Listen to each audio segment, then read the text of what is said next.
across the UK, on DAB+, on YouTube, on your mobile, and on your side. This is Talk.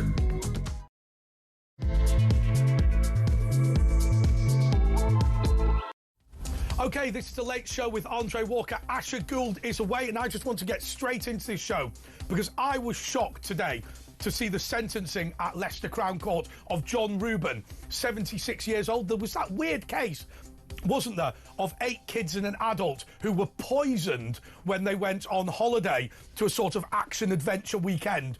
It was later discovered that this guy was going into the kids' bedrooms, feeding them sweets before they went to bed. And what happened was the sweets themselves had been injected with sedatives. So the kids were then being conked out. He was then molesting them. And in fact, for years and years and years, there were suggestions. Sorry, I've got a bag of sweets here. But there was suggestion. I didn't mean that, by the way. There was a suggestion that that he was doing this, and there were concerns about the kids who were falling ill and getting up in the morning. He claimed that they were so happy to be there, they were getting ill themselves. This guy is the reason why we need Charles Amos to support us in our criminal justice system. You have a plan for child sex offenders, don't you? You're a columnist for Conservative Home.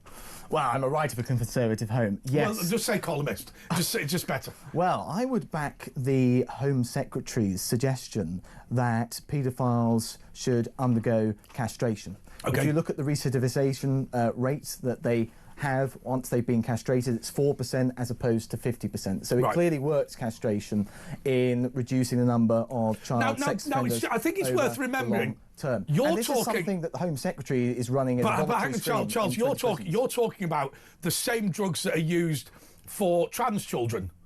It's the puberty blockers, isn't it? Yes, it is. It's the same drugs. Yes. Now, yes, if we're willing to give them to children at the Tavistock Clinic, I don't see... Do you know what I think, Charles? I'm going to go straight into this and say to you the following.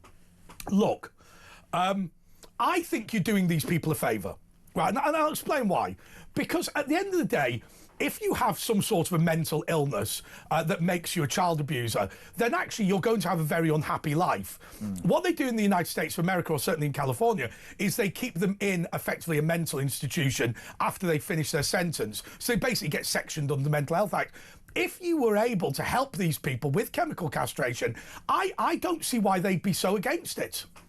I'd agree, and that's why the Home Secretary's plan for chemical castration across 20 prisons, that's the scheme that's being run at the moment, is a voluntary scheme.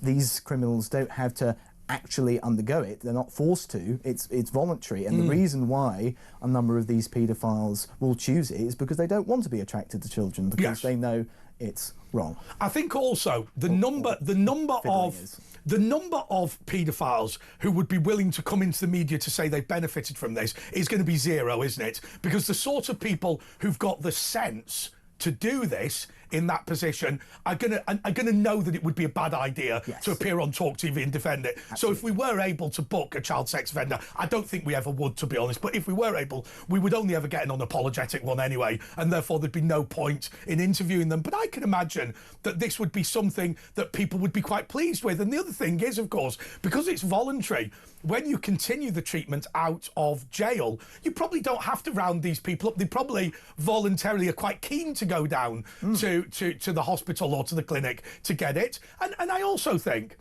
look, it's not illegal to have a thought, is it? Or at least it ought not to be. Therefore, if somebody is attracted to a child, that's not illegal. It's the child abuse that's illegal. Absolutely. And so I think you could imagine a scenario where somebody goes to doctors and says, I've got this problem, please help me, but I've never offended. Yeah. Now, I wouldn't venerate that person, but certainly I wouldn't have a go at them either. I would say that they've been responsible in the same way as a schizophrenic who takes their drugs is being responsible.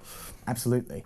When it comes to the actually offending paedophiles, I would actually have balls off castration for them. Really? And I don't think it should be voluntary. I think it should be compulsory. If you've committed those grotesque acts against children, I do think you should undergo that punishment, which seems the appropriate one. Well, it's interesting. It's interesting that you've said that. So, I've approached this in a completely different way to you. Yes. I've approached this as this is a good way of ensuring that offenders don't offend again. Yeah. You are seeking to both, and I'm not being critical of this, by the way, to both ensure they don't offend again and punish. So, yes, so it's would you, retribution and deterrence. So where does jail come in? Because in my mind, you get jailed for your crime, and then when you are being released, it's about ensuring you're safe for the public, which is why the chemical castration is. What would you do? Same sentence, but balls off as well? Yes. Okay, why? Because the sentences in this country are not appropriately long, so the balls off is helping it get towards the just level of punishment, which is much higher than it is today.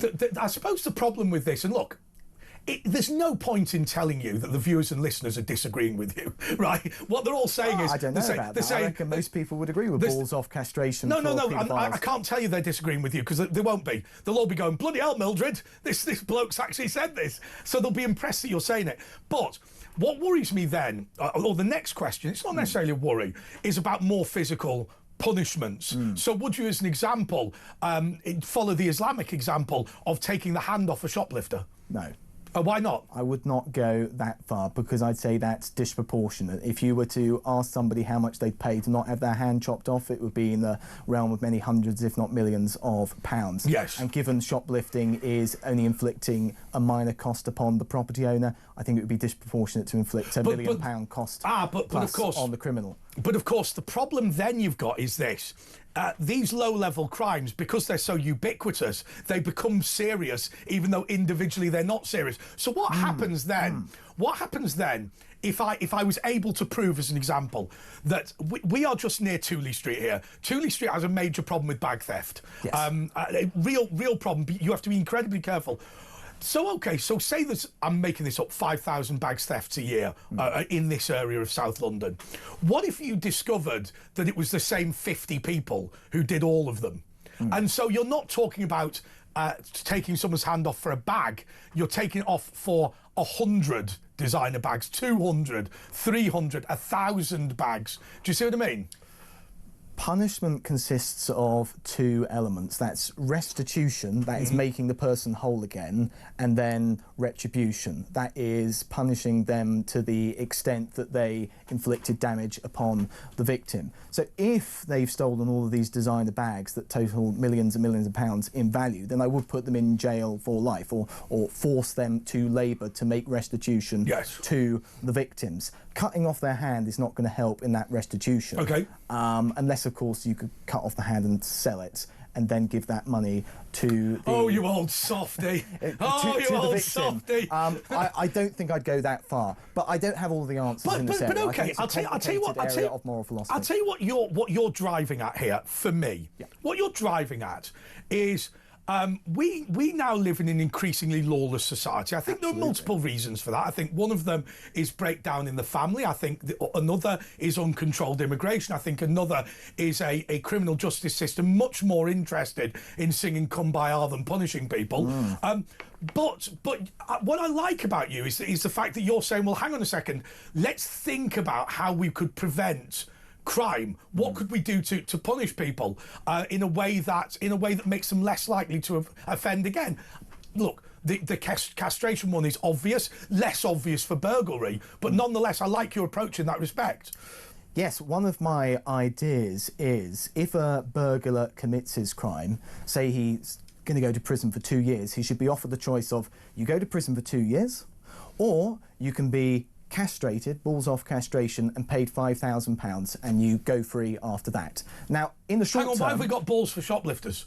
Well, in the short term, this will increase crime, but in the long term, it will reduce crime because criminality is partially hereditary. Okay. About 50% of the variation in criminality is due to genes. So by castrating these 18-year-olds who are burglars, after they've opted for it, given they've not gone for the conventional punishment, you reduce the number of criminal genes in the population. So over the long term, you have fewer criminals because they don't reproduce themselves. So, okay, so let me explain my understanding of this so you can tell me if I'm wrong. I always wondered, how is it that a wolf was domesticated into a dog, but the human domestication, there was no other creature to do it. My understanding is that the reason that we have removed a lot of the more violent genes from our gene pool is execution. So basically, over the years, at one point, 10% of the British population were executed, admittedly, not for very large amounts of time and only in specific areas. But we've effectively self-domesticated. The problem that we have with all of this is Adolf Hitler, isn't it? Yes. Because... Yes, he's given eugenics a very, very bad name. Exactly right. So Adolf Hitler was obsessed with cleansing the gene pool of undesirable elements. The problem is his undesirable elements were not exclusively criminal. In fact, in percentage terms, crime was a very low-level concern of Adolf Hitler. He was much more interested in racial purity. Absolutely. Now, from your point on eugenics, you don't give a toss about racial purity. No. All you're bothered about is these are... But what then, a socialist sitting here would say, no, I don't believe that criminality is passed genetically. I believe it's passed through poverty, and poverty is effectively hereditary, not for genetic reasons, but because of the way our society is constructed. And they would say you're blaming the genetics of these people for something that is effectively economic. Well, the meta-analysis that I've read suggests that's not the case, and the reason why they suggest that is if you take twins who have the same genetics and you put one in the poor household and one in the rich household, they commit crime at about the same rates, which would suggest it's not that being wealthier makes you less likely to be criminal. It does to a certain extent. The wealthier you are, probably the less likely you are to be criminal, but there's still a very large element of criminality in the two twins. So in that case... and certainly above the general population, which suggests that it's genetic in its origin to a very large extent, in that case, as opposed to socio-economic. If you believe me about the execution human domestication thing... Yes. Is it not then, by extension, true that countries that have not undertaken that process, their general population will have a general disposition to be more likely to be criminal, and that may, in part, have contributed to why uncontrolled immigration has led to additional crime? Yes, although if you look at to become quite... If you look at a number of these countries in the Middle East and in Asia, they do have the death penalty, whilst we don't in the West. And I imagine they've had the death penalty for a long period of time. So you would actually think, all else equal, that there should be less criminality in those populations than in European populations. Of course, you might want to say that those races are perhaps more criminal due to their, genes. I'm not going to get into that debate, but all else equal, holding the genes constant, for those people who believe what we're talking about, you're not talking about one race being more likely to be criminal than another. No. You're talking about individuals. A wolf is more likely to bite you than a dog is. Absolutely. Because even though they come from the same species, right? It's just one of them's been domesticated and one of them hasn't. I mean, that's the reality of the situation. Now listen, the number is 0344 499 1000. I think there are people who are going to think that Charles's views are challenging and different, but I have to say, I've got no problem with debating them quite openly, because I think there are ideas here which we ought to think about, and this idea that a baker. What is it? A baker and a candlestick maker often are the fathers of bakers and candlestick makers. Why not say that somebody who is an armed robber, their children will be more likely to be armed robbers, therefore let's avoid them reproducing. It's fruity, but I'll tell you something, it is the same families that come up time and time again. If you go to your local police station and they did allow you into the room where they have all their most wanted suspects, you will find that they are crime families, not, and I mean family in the literal sense. But you can get in touch with me, 0344 499 1000. If you agree or disagree with Charles, he's come here to talk. So he's good with that. More next.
across the UK. On DAB+, on YouTube, on your mobile, and on your side. This is Talk. Yes, this is Talk, and I'm here with Charles Amos, who is a writer for Conservative Home. We wanted to call it a columnist, but he said he's not. He's not. He's been demoted. I've been told by the editor I cannot say I'm a columnist. Oh, is that right? Or rather, the deputy editor. Yes. Why? Because I'm not a columnist. I write for them regularly. Well, I write for them regularly, but I'm not a absolutely regular writer in the sense of doing it every 2 weeks. Right. Oh, your microphone's been turned off. Something's gone wrong. Oh, it's fallen off. Okay, so Charles Amos wasn't telling us anything of any real interest anyway. He was telling us the difference between being a columnist and being a regular writer. OK, 0344 499 1000. The camera's on me now, by the way, just so you can't see what goes on. Charles is having his You pulled it off again! Stop it! Caught up around the Right, Charles Amos, who is a professional idiot who keeps dropping things. OK, let's go to the text messages just very quickly. OK, that isn't working either. Charles, help me. Well, I'm back, and I was just saying I'm not a columnist for Conservative Home. I've been told by the deputy editor I cannot say I'm a columnist because I do not write every week or every 2 weeks, but I write for them regularly. So what sorts of things do you write about? What are your key areas of interest? Is it crime and punishment? I have written frequently about crime and punishment, but I'd say my central interest is in the welfare state and opposing that from a libertarian point of view. Yeah. Because you were well known for not having a go at pensioners, saying we can't afford pensions. And it was something that I have to say, I think you partially won me over on, simply because what you said was, look, the amount of spending on pensions is just absolutely crazy. But the one thing that I did think afterwards, and I think I mentioned at the time, the big problem is not so much that people think that it's wrong to take money from the state. I think a lot of people do not want to burden their families and society. Also, the vast majority of social security, if you like, is done within families, parents feeding their children, etc. But I think one thing that a lot of our viewers and listeners get upset about is the fact that people are forced to pay punitive tax their entire life, and then when they get to their retirement, this one little thing that they're actually claiming is denied to them. For wealthy pensioners, I entirely understand that gripe of theirs, but for poor pensioners, I do not. Because if you... OK, I'm going to pull you up there. Dan has called from Saudi Arabia. Because of the international call costs, it's costing him a fortune to call. So, Dan, I'm going to get out of the way. You can talk directly to Charles Amos. Hello, can you hear me? Yeah, perfect. Go for it. Can do. So I'm in Saudi at the moment. I've worked here on and off for many years, right? I'm on night shift and I'm waiting to go offshore about 3 or 4 days. So I'm getting myself in shift pattern. So my day consists of wandering around the streets of Saudi at night, have a little mooch about, get a cup of coffee, look at the lights, then I go for a run, blah blah blah. There's something in what you were saying. I'm very critical of Islam, but these people here tell you they've got it right. It's safe. It's a safe. I feel safest I've ever been. Wandering around in the dark. People are friendly. You leave your wallet on the table. There's something in it. Dan, I'll tell you what. Danielle Nichols, whose husband was El Etifak's deputy manager with Stephen Gerrard. What she said was, Saudi Arabia have got a lot of the basics right. Number one, they're incredibly pro-family. If you turn up with your kids to a restaurant, they're incredibly nice about you. It's not violent. There's no trouble. There's no litter on the streets. You can walk. Your kids can wander around safely. And that's because they focus so much on very harsh punishments for offenders. Well, this is the political blueprint. This is the blueprint of Islam, Saudi Arabia, right? They look at us and the idiots and the maniacs we import from their religion, and they shake their heads because they don't tolerate it here. I was invited last night twice to sit on other people's tables, and join families because I was on my own sitting having coffees. I disagree with a lot of Islam. For me, Islam is not the future, but a lot of what they've got in law and order is bang on the money. Your hands, you feed, off with your hands. You break the law, you go to jail, your family can feed you. Harsh punishment works. That is true.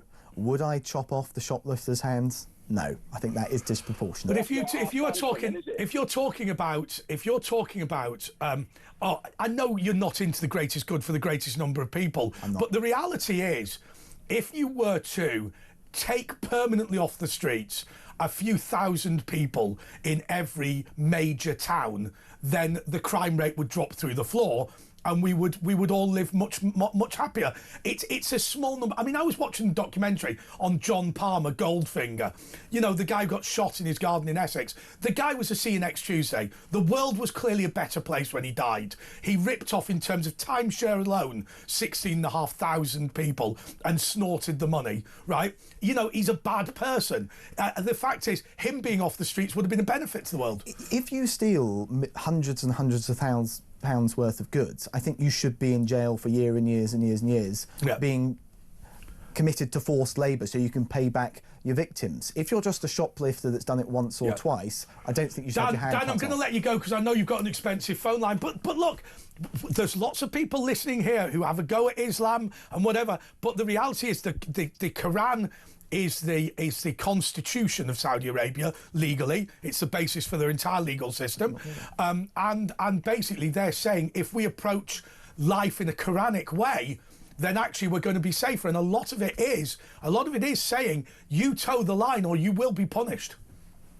If you chop somebody's hand off, I'm sure that reduces down the crime rate. That is a great deterrent. I just think it's disproportionate. Yes. And I think the vast majority of people would agree with me. Well, what would you do? I was watching a programme the other day. Do you know there's the Lad Bible have 20 minutes with or whatever? Yes. This guy had killed someone with one punch. Yes. Basically, pub fight, thumped him, killed him. What would you do in case like that? Because the reason is it's a particularly egregious example of someone who may not be a bad person, but nonetheless has fallen foul of the justice system.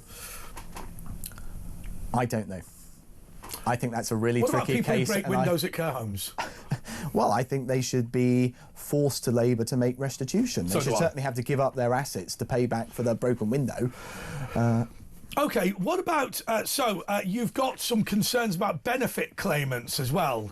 Absolutely. Go for it. 100%. If you look at the bottom quintile of households, you'll find they spend 17% of their income on leisure, and they get 40% of their gross income in benefits. I think universal credit in this country should be cut by 71% so they don't have enough money to spend a penny on leisure. If they want leisure, they can work harder for leisure. I agree with that. And these people only make about, I think it's about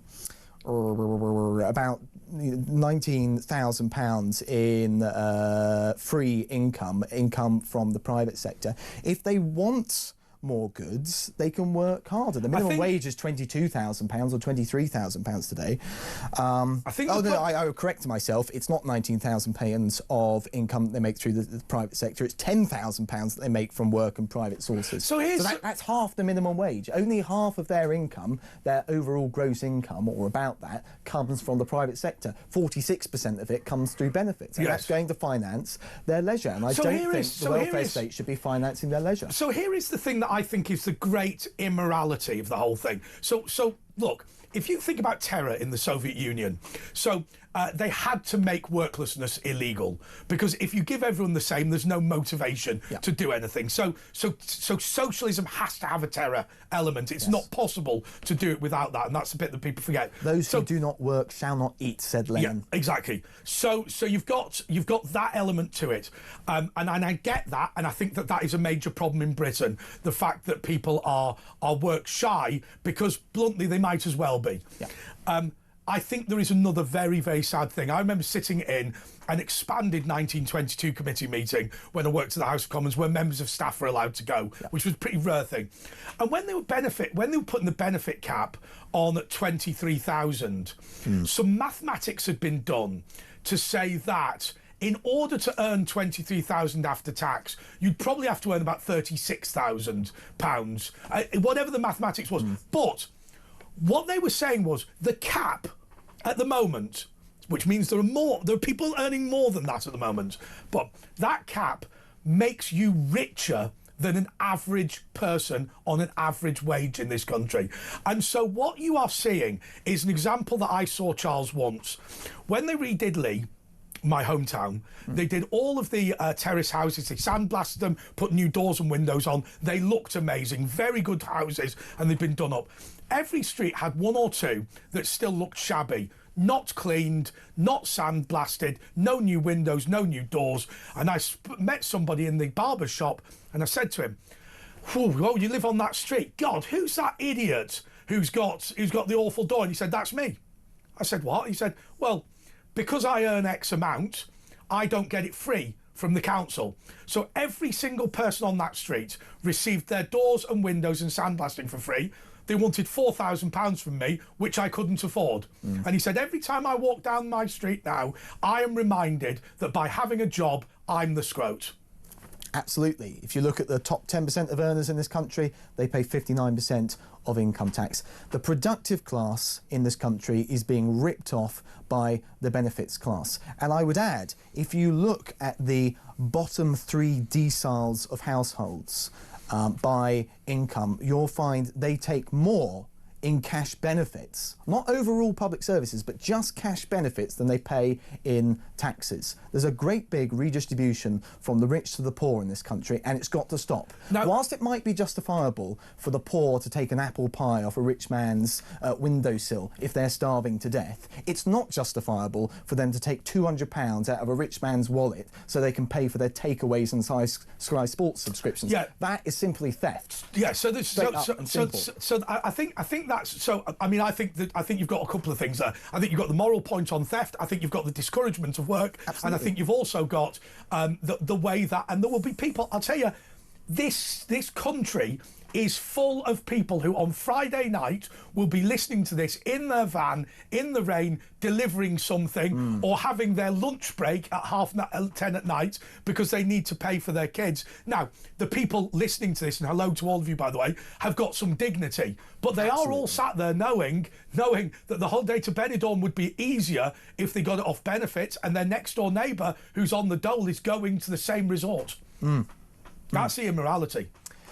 Absolutely, and it's just such a shame that politicians only ever respond to the benefits class as opposed to the productive class. It's ridiculous that Rachel Reeves couldn't push through £5 billion of benefits cuts when 1 in 4 people in this country are economically inactive. Have you a heard? Great majority, or at least a great number, on sickness and out of work benefits because of these disabilities such as anxiety, autism, and depression, most of which are entirely spurious claims. Well, I've got to be honest with you.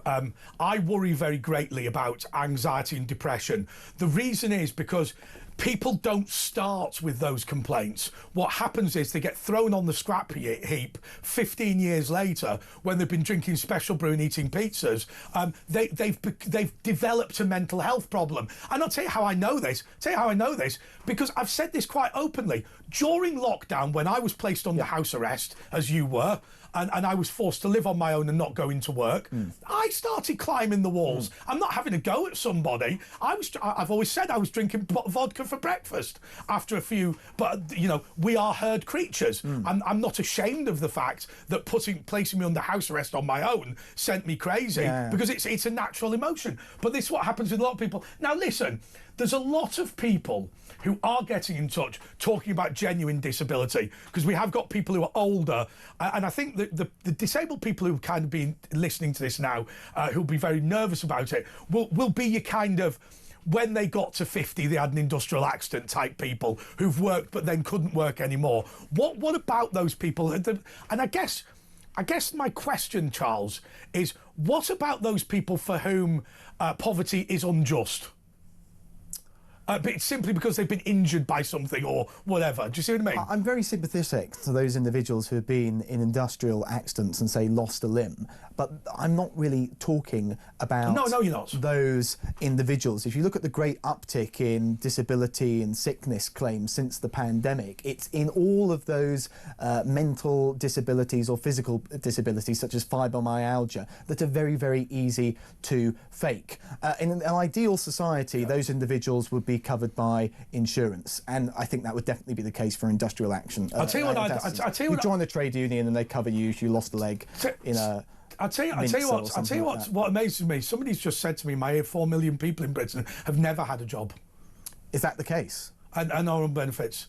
4 million.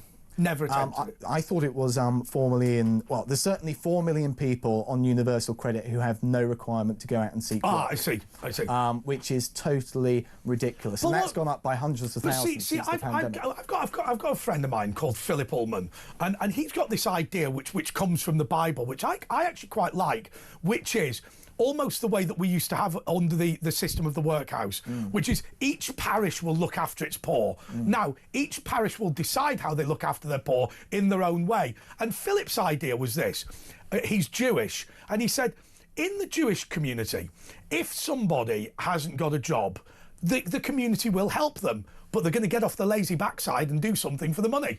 So they'll go, oh, no, Mickey needs a taxi driver, so you can do that. Not, we're going to pay you to sit on your bum. And he said that he genuinely believes that the reason why the benefit system has got so out of control is there's no connection between the payer and the recipient. Whereas in the old days, when you used to have people being looked after by the parish, they would have to literally go and visit the parish council in order to discuss their requirements. And what I would do if I was a parish council is I'd say, Charles, if you're struggling for money, we will pay you and make sure your kids eat, but that fence needs painting. And that I think would bring people back into work if you had that sort of system. Absolutely. I think in large part because people would go, I don't want to paint the fence for the parish council, I'd much rather go and get a desk job or be a baggage handler at Heathrow. Exactly. And that would encourage them to go and seek employment by themselves. Yeah, I completely agree, and I just think it's so easy. We know in life that it is easier to rip somebody off via email or via phone than it is in real life, right? So you know, when I pay for people through my taxes, I pay for people who can work but choose not to. I pay for people who choose not to work and demand a holiday twice a year, well, probably once a year, nonetheless. I pay for people who will be giving Xboxes to their kids at Christmas, even though they've never worked and have no intention of working. But that person doesn't have to sit there with me and listen to this. All they do is they pop into an office or phone somebody up or go to their GP's surgery. And that I think just makes it so easy. And by the way... Well, they don't even have to do that today because the vast majority, when it comes to sickness and disability claims, don't have to go to a doctor in person. They simply do it online. Yes. And that allows for all the corruption that we see today. Absolutely, absolutely. But here is the final thing, Charles, that I wanted to talk to you about. It's the immorality to these people. So... coming from the north of England, I've seen on plenty of occasions people thrown on the scrap heap, and if somebody is young and thrusting and good and whatever, aged 18, by the time they're 25, if they've been on the dole for 7 years, they're probably a fat waste of time, right? And that is not a nice thing to say, but nonetheless, you know, you drink special brew for breakfast, you are going to decline physically and mentally really quickly. What annoys me is the way that we have to listen to the political left telling us that there is a morality to doing that to people when I believe there is none whatsoever. Absolutely. It's wrong to the taxpayer who are thieved from in order to finance these lifestyles, and it's not actually helpful to the people who are on benefits either. Samuel Siles, who wrote the Victorian bestseller Self-Help, said this, and I think it's very true. The root of all genuine growth in the individual is the spirit of self-help. OK, Sam has been in touch. He said, how freaking dare he? I have fibromyalgia alongside 5 other disabilities. I'll swap places with him right now. I am not disputing that there are some serious cases of fibromyalgia, but if you look at the great increase since the pandemic, you've got to ask, why is that the case? I mean, why is this medical condition that's within the person suddenly gone up since 2019? And the answer is obvious. It's because people during the pandemic got into the benefit system, and now they've become aware of this disease, which has no physical symptoms. It's all in the mind, and it just seems to me to be the perfect disability to have. It's like it's all up here. There's no physical symptoms, and I'm sure your caller would concede. There are some troubling trends, aren't there? I don't know if you know that the number of accidental fires in churches have quadrupled since uncontrolled immigration started in Britain. Amazing fact, isn't it? And similarly, my comment to Sam would be, we always have this problem when we have this debate, because there are people who are genuine out there and they think that you're talking about them. But what you're talking about is you're saying, well, OK, we've seen an 800% increase in this particular illness. Some of them must be fake. Absolutely. Absolutely. I mean, there is no medical explanation that immediately jumps out as to why, since the pandemic, you should get a greater number of physical disabilities. Also, finally, Charles, we've got to talk about the dress code. You have a unique dress style. How would you describe it? I would describe it as 1970s maths teacher. Don't die. I won't die. I think that's how many people do describe it. I would describe it as tweed and a tie. Tweed and a tie. So you like shopping at charity shops? Absolutely. That's the best place to shop from. And I would encourage people that are on benefits to shop from charity shops, and as opposed to spending taxpayers' money on expensive, designer clothes. By the way, I'll leave you with this one thing before we go. I was watching a documentary the other day about how airport lounges are a function of poverty. Right. So basically, the guy put forward this theory that things like Ubers, taking a taxi rather than walking, things like airport lounges, things like premium upgrades on planes, he was talking specifically about transport, are a function of poverty. And because people are no longer able to buy their own home, they're attempting to come up with this concept of bling. So rather than buying their own financial security, because they know they've got no financial security, they're wasting it on things that they can put on Instagram to make them feel like they're a success in life. And I think that is a function of punitive taxation. In reality, you are making people poor and they've got nothing to show for it through punitive taxation. Well, I would blame the planning system in that instance. The fact that people can't own a home is due to the fact that you can't build on grilled out land, which is where the vast majority of people want to live. And I think there is something to, if you can't get the status of having a house and the success that comes with having a house, then you have to go for these other cheaper status symbols that really don't provide any of the great benefits that owning a house does. Charles, I've got to be honest with you. I think you're brilliant, and I honestly think that what this channel is all about is having people on who challenge and get people thinking. And I just think that if you're in the pub tomorrow night, what Charles Amos says is going to be interesting. Thank you, Charles. We'll be back in a moment with George Gilbert from Big Brother.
across the UK, on DAB+, on YouTube, on your mobile, and on your side. This is Talk. Well, I know more about fibromyalgia than I've ever known in the past. I mean, I'm just getting deluged with people. Just to be clear, as to what Charles Amos said, and by the way, I don't endorse what Charles said, his point is very, very simple, that fibromyalgia is being hijacked by people attempting to claim on benefits. He's not saying that everyone with fibromyalgia he's not saying that everybody with that complaint is fake. He's saying that some illnesses are easier to fake than others. And by sending in a message to me saying fibromyalgia is serious, in a sense you're not helping, because he's not after the genuine sufferers. It's the Chinese he's after. No, I'm not after the Chinese. Sorry, Father Ted. Okay, tonight is the final of Big Brother, and we've got George Gilbert is here. He's meant to be at the Big Brother final. By the way, you're looking a bit 70s as well with that yellow shirt. 70s is the best era for anything art-related, fashion, music, you name it. Now let me just say one thing. Charles Amos makes you look like a communist, right? and that's pretty rare. But secondly, you're the same age as him. I know. It's amazing how the difference in styling. Yeah, is, I need a little tash of my own to compete, because he's more Edwardian, isn't he? No, do you know what he does? Cooler, do you know what he does? He's one of those people, and I think there'll be a lot of people watching and listening to this show who kind of understand this. He's his own man. And he just shops in charity shops because he doesn't like wasting money. Consequently, the sort of clothes in charity shops are going to be donated by 80-year-olds, right? Yeah. Therefore, dead men's clothes. Yeah. So well, it literally is, isn't it? Okay. So George Gilbert, tell me. So you were in Big Brother. You got thrown out for a series of things which I think. Look, I wouldn't have thrown you out of anything for. You asked some challenging questions about where anti-Semitism had come from, and some difficult questions. And when Asher Gould was here, we were talking about the fact that in the old days, Jewish people were forced into the banking sector, and therefore everyone who hates bankers hated Jews. And we got into all that, but they've now banned you completely. So they've not just said that you were thrown out of the house. You're not allowed to attend the Big Brother final. How does that work? Well, I was obviously on the show, enjoying my time, got on with everyone in there, left, right, old, young. I was loving it. That is where I thrive. Is it not a bit lame to be an old person in Big Brother? No, well, I think you're a bit sad. No, but I think it's good to have people from all walks of life, because there will be some older people on there, like maybe your age. Look, I've just probably not as old as you. I've just realised something. The oldest person in this year is somebody we like. No, there's a gentleman called Richard, 60. 60. So being 60 and being on Big Brother. I wouldn't say that's that old. 60's a new 50. It's like going on Funhouse if you're 45. You don't know what Funhouse is. Everyone liked the twins. I've heard of it. Yeah. Everyone loved the twins in Funhouse, didn't they? Pat Sharp and his twins. But you're showing your age now, Andre. Yeah. Okay. So what is the scandal? What's happened? Yeah. Well, I suppose anyone who gets cancelled from Big Brother wouldn't be invited back to the Leighton Live finale. But then after the finale show, because Leighton Live is the sideshow of Big Brother, where they talk about the day's events and all the rest of it. Okay. So, all right, that's on telly. Maybe they don't want me associated with Big Brother anymore. So I'll take it on the chin. But what got me, Andre, is that I was... rap party, I was also banned from the after party, the rap party, whatever you want to call it, which is untelevised. No one's going to know about it. I was a housemate. I instinctively agree with you, because I can understand. So we've done this before. People get angry about contributors who get cancelled or whatever. That doesn't really happen. What happens with us is somebody might get booked to come on and talk about something, and we're just not interested in that perspective on the particular thing. So somebody might, in that sense, not be allowed on the show, but it doesn't make them the enemy, right? At the end of the day, the thing is about Big Brother that frustrates me, it seems to me, is that show is incredibly, it sounds like a stupid comment, it's incredibly controlled. They know the direction of travel of the series. It's not just a group of people randomly thrown together. They're constantly tweaking it to ensure it goes. There's a huge casting process, so lengthy. You do an audition with other hopefuls and see how you behave around other people. They do interviews with the directors, the mental health team, welfare guys, all producers, just to get to know you through and through. So they knew what I was like. And Do you know what I want to do? Do you know what I want to do? Right. So I get a driver to take me home, right? And actually I share it with one of the producers. So actually what I've done is, and you should do this by the way, dump your Uber and get a local firm instead. They'll be cheaper and better. But anyway, that's just probably me. Not cheaper, but I always use a black cab and not Uber because I don't want to support the black cabs in London.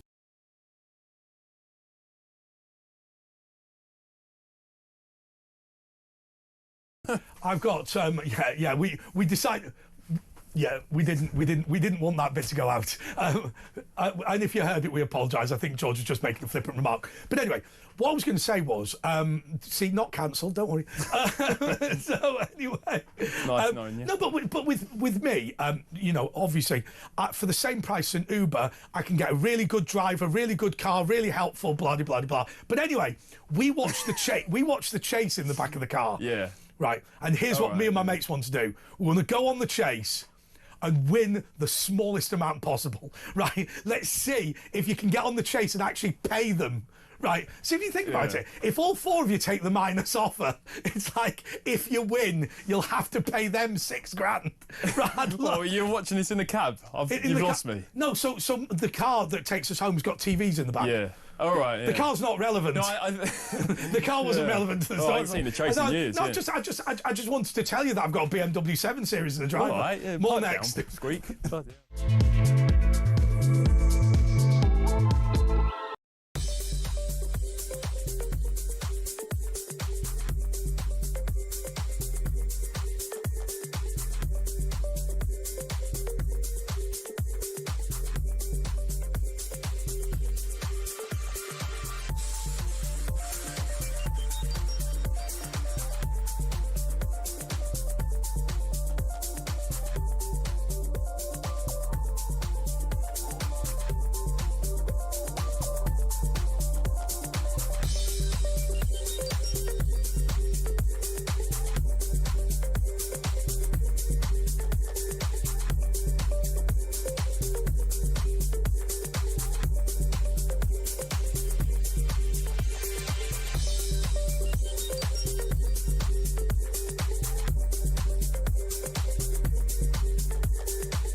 Across the UK, on DAB+, on YouTube, on your mobile, and on your side.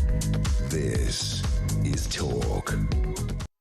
Do you know what? We always talk, obviously, during the break, so we don't move during the break. And I always think that some of those conversations are interesting. George was asking about swearing on the show. And just to explain, we don't encourage swearing because it's inarticulate. But if you accidentally swear late at night and you've phoned in, we'll get away with it. But what I was saying was really interesting. People are not keen on the word "see you next Tuesday," as you can imagine, so we don't tend to let that go out. But what's really interesting is the in-betweeners invented a word which you will remember.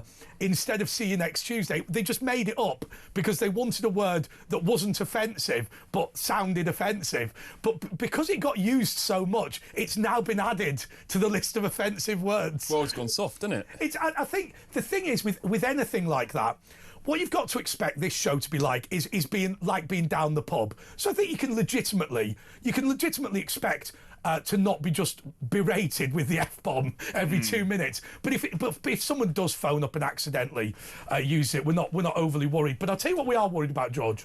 Before we go to the paper review, we want you to send your message to the producers of Big Brother, to ITV, who attempted to have a free speech show at ITV, so that's not going to work to start with. I'll tell you what, there is your camera. You can turn me off, and we're going to now put George Gilbert, star of Big Brother, is now going to send his message to the producer of Big Brother for not allowing him to the final night or even the series wrap party. Take it away, George. Well, I believe that the fact that I was removed from the show, that should have been enough. And then not invited to Late and Live in the finale, that again, OK, I take it on the chin. But then to not even be invited to the untelevised wrap party, I think it's a step too far, to be honest. I think they're trying to make an example of me and trying to castrate any future contestants from going against the grain, from putting their head above the parapet, delving into those fragile subjects. And I think I'm someone who's always been a bit political. That's what I was going to bring to the Big Brother the Big Brother experience. And I can't. So then how can this show, which brands itself as a social experiment with people from all walks of life, how can it continue to be a show of debate? Here is my question. Are they... Right. I worry very gravely that what happens is, if we have a discussion about, say, the trans issue, people immediately assume you're transphobic. If you have a discussion about immigration, people immediately call you racist, right? That worries me because, as far as I'm concerned, there are transphobic people out there. There are racist people out there. There are homophobic people out there. Those people exist. Yeah. However, the vast majority of us do not dislike our neighbours, are not trying to be rude or nasty, don't want to go down the pub and have a go at someone for being different to us. We don't want to do that, but we want to discuss how to defend our own values, and we want to have a proper debate. And it seems to me, and I've heard everything that you've said on Big Brother, including the unbroadcast stuff. I'm not bothered about what you said. And I think I'm more troubled by the fact that they're trying to castigate you as a racist when actually you're just trying to have a discussion about how best to push forward community relations in a multicultural society. Exactly. Now, that may sound highbrow, but that is literally what you did. Exactly. Well, if we're going to help root out these horrible racists or anti-Semites or Islamophobes from our society, how is the best way to approach those problems? Well, I think to discuss why people have those views, and then we can debunk those theories and squash them there and then. But if we're just cancelling them and not discussing at all, that's when they start brewing. Here is the principal criticism of Islam in this country. The principal criticism is that Muslims are so nervous about being portrayed as bad that they often cover up or don't talk about problems in their community. And as I know as a Catholic, you know, covering up child sexual abuse was radioactive for the Catholic Church, and it's been radioactive for Islam in Britain. And I think that, for me, and I look back at the Catholic child abuse scandal, I genuinely think if the Catholic Church had been less worried about its reputation would be better, if you see what I mean, because they would have rooted out the central problem. And I just worry that this whole garbage about let's not talk about this and pretend it's not happening as a solution to society's problems is just well, let's swear. Bullshit. Get him cancelled. Don't say that, Andre. Not very articulate of you. OK, well, I'll tell you what we're going to do. We've only got about 50 seconds, and there's loads more we could talk about on this, but you're staying for the pay-per-view. We've got them here. OK, what we'll do in a minute is we'll say to George, what have you noticed on the front page of the papers now? You know already. That's the most inauthentic question in media because the producers have already told him what to say. Did they do that or not? No, they haven't. They haven't even told you. So all they've done is they put the papers in his hand, haven't told him what to say. So, George, you've got the time it takes the board to revolve to come up with your answers to that question. And if you want to get in touch, you can call me. You can speak to George as well. We're happy to take calls. 0344 499 1000. This is the press preview. We're going to go through all the front pages. Hopefully find that the BBC has ceased to exist. But we'll see in a moment. That's me and George Gilbert. We'll be back in a moment.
Across the UK, on DAB+, on YouTube, on your mobile, and on your side. This is Talk.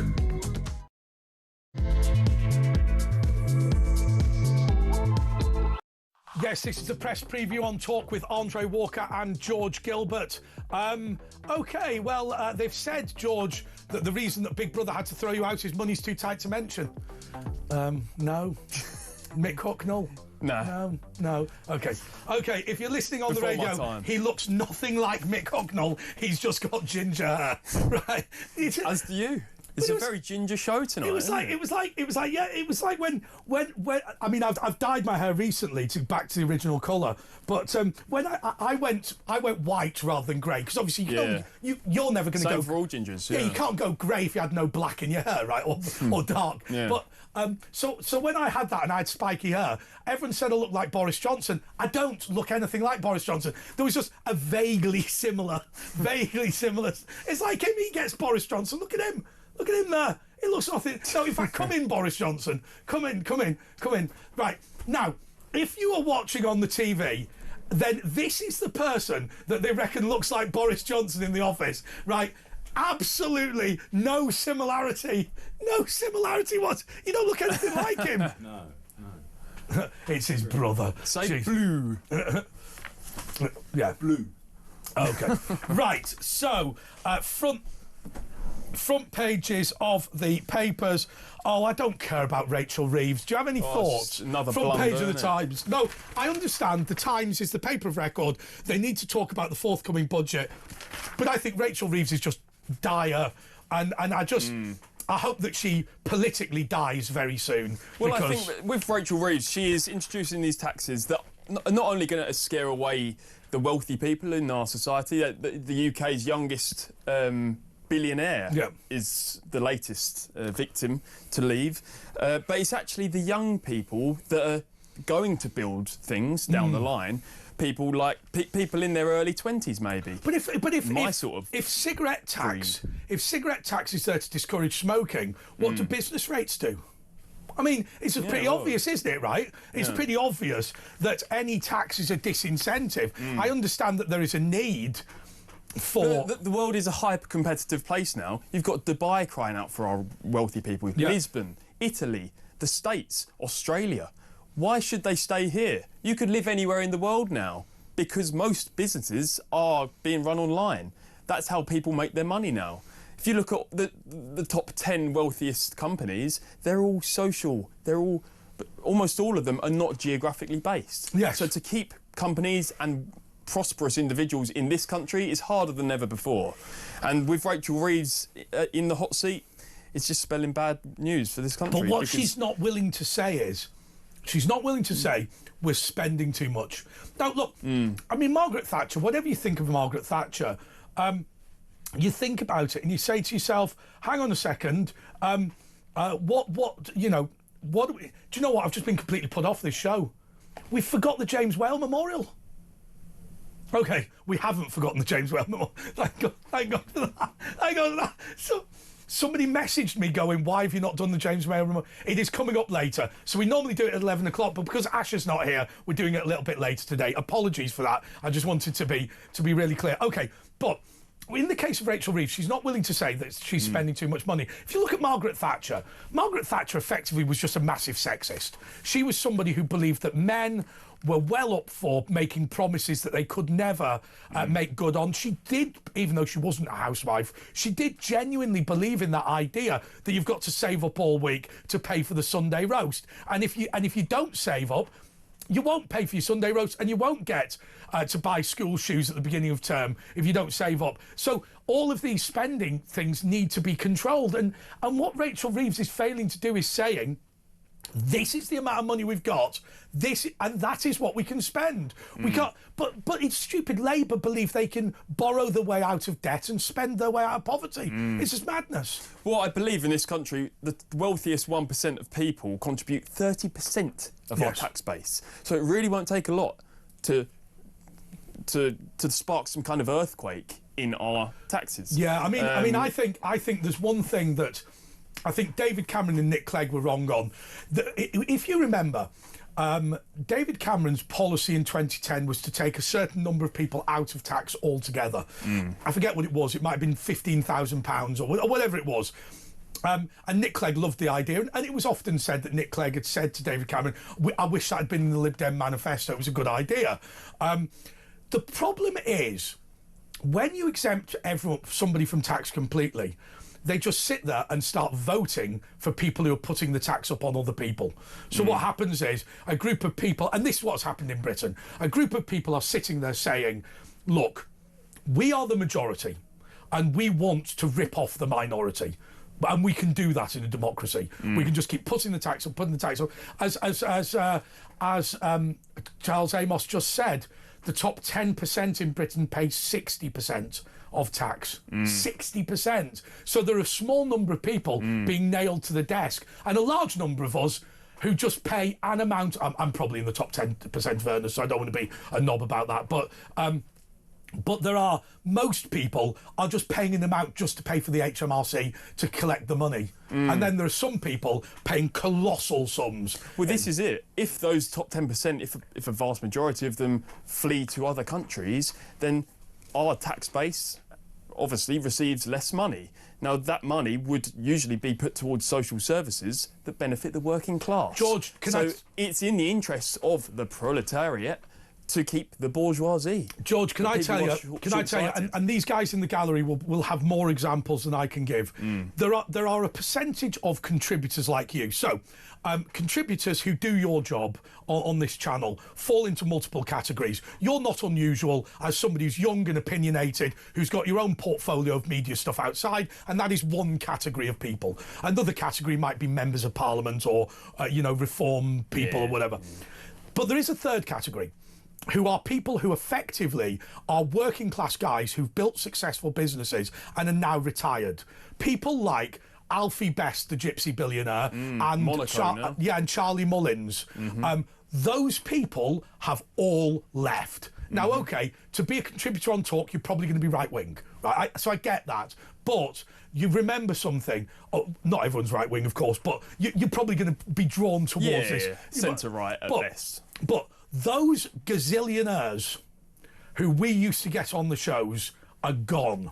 Alfie Best has left the country, and he said, I mean, what happened with Alfie Best, I think, was particularly egregious. They did him over for tax on his helicopter. Now, the man owns 200 trailer parks across the country. Now, if you've ever been to a campsite, particularly the tourist campsites, they're all down winding country lanes. You can't visit 200 campsites in a month and not have a helicopter. But they did him over. They said it was his personal property. Charlie Mullins has left the country because he genuinely fears they're just going to vote to take half his money off him. Now, it may well be that Charlie Mullins is a nutter. It may well be that he's wrong. Well, talk of this exit tax is why the youngest billionaire in Britain is going. It's these threats. Socialism has never worked. Whether it's Venezuela or Cuba. At the end of the day, Andre, after the Berlin Wall came down, which side fled to which side? Oh, yeah, the Eastern Berlin residents went to the West because capitalism is more preferable. That reminds me of a friend of mine who had an argument with the Russians at university. And they were going, Russia is better than Britain. Look at Britain, it is terrible. All right, all this that you get in your ear. My mate went, listen, I can prove that Britain's better than Russia. And he goes, why? And he went, how many people have you met who made a fortune in oil and gas in Aberdeen who've moved to Siberia? And they went, that's a reasonable point, actually. They've all moved here. But what worries me is precisely what you said. Charlie Mullins may well be wrong about the fact they're going to take all of his money off him, but the fact that he believes that is enough for him to leave the country, and him leaving the country is a disaster. Do you think that him and 20,000... Do you think, supposing there was an election tomorrow and Reform won, do you think these guys would come back? Yes, 100%. I think they missed the place. Can I tell you? So confident. I'll tell you what. Alfie Best, that private jet spends more time in the UK. Well, it probably doesn't spend more time, but what they all do, in order to not pay tax in the UK, they have to spend... They can only stay in the UK for 180 half days per year. That's why they've all got private jets. Because what they do is, and this is what Jack Walker used to do from Walker Steel. He used to fly in from the Isle of Man, and his plane would only land at Heathrow Airport after 8 o'clock in the morning to qualify as a half day, and he'd be back on it by midday, back to the Isle of Man. And that meant that he could come every other day to the UK. Right? They missed the place. Right, they want to be British. They're being forced out. I mean, the reason that... I mean, they said to John Lennon... I mean, I know this is the 70s. They said to him, why on earth, if you hate America this much, do you have to be here? He said, because I hate Britain even more than I hate America, right? And it was because the punitive tax at his point, the highest tax rate was 98%. Well, that's a bit hypocritical, because he was a full-blown socialist, wasn't he? Oh, they're all full-blown. Oh, they all are. Imagine there's no Beatle wealth. Imagine there's no Beatle wealth. Well, let's imagine that. Right. OK, so that is the front page of the Times. Also, you know, I think did they do the knighthoods today? I've seen a few people. There is the King. No, it was the King's birthday, wasn't it? With a cat. 77, isn't it? Yeah, is he? Okay. He had a big Windsor Castle cake, which he's chopping up. There we go. Okay. Do you want to get on natural Ozempic? No? What are you trying to say? No, my best mate's on Ozempic for being a type 1 diabetic. So that's what it's for, isn't it? Exactly. Exactly. And that's the trouble. There's no shortcut to difficult things in life. Here's a good quote I like. The road to hell feels like heaven. The road to heaven feels like hell. Oh, what a great So quote. supposing you're taking drugs, you're boozing your life away, shagging everything in sight, that feels good. You're Yeah. having a good time. But That's really, you're on the way fantastic, to trust me. hell. Whereas if you're working hard, long hours, it's No, but tiresome. you That's difficult, and that's why those guys get rewarded the way to heaven. So there's a lot of truth in that. Have you ever seen- If you're enjoying your life too much, you're probably on the way to hell. Yeah. Have you ever seen that Rock Profile with Elton John being played by Matt Lucas? And then Jamie Theakston interviews him and he goes, so the 1980s were very difficult for you, Elton. He goes, oh, it was terrible. He said, is it true that you spent your entire time with just alcohol, drugs and sex every single day? And he went, yes, it was awful. I absolutely hated it. That's why I only did it for 25 years. The reality is, I think you're quite right. I'll tell you one thing that I do like to say, though. One thing I do like to say, any mention of Ozempic, if you take medical advice from a political commentator, you're an idiot. Do not do that.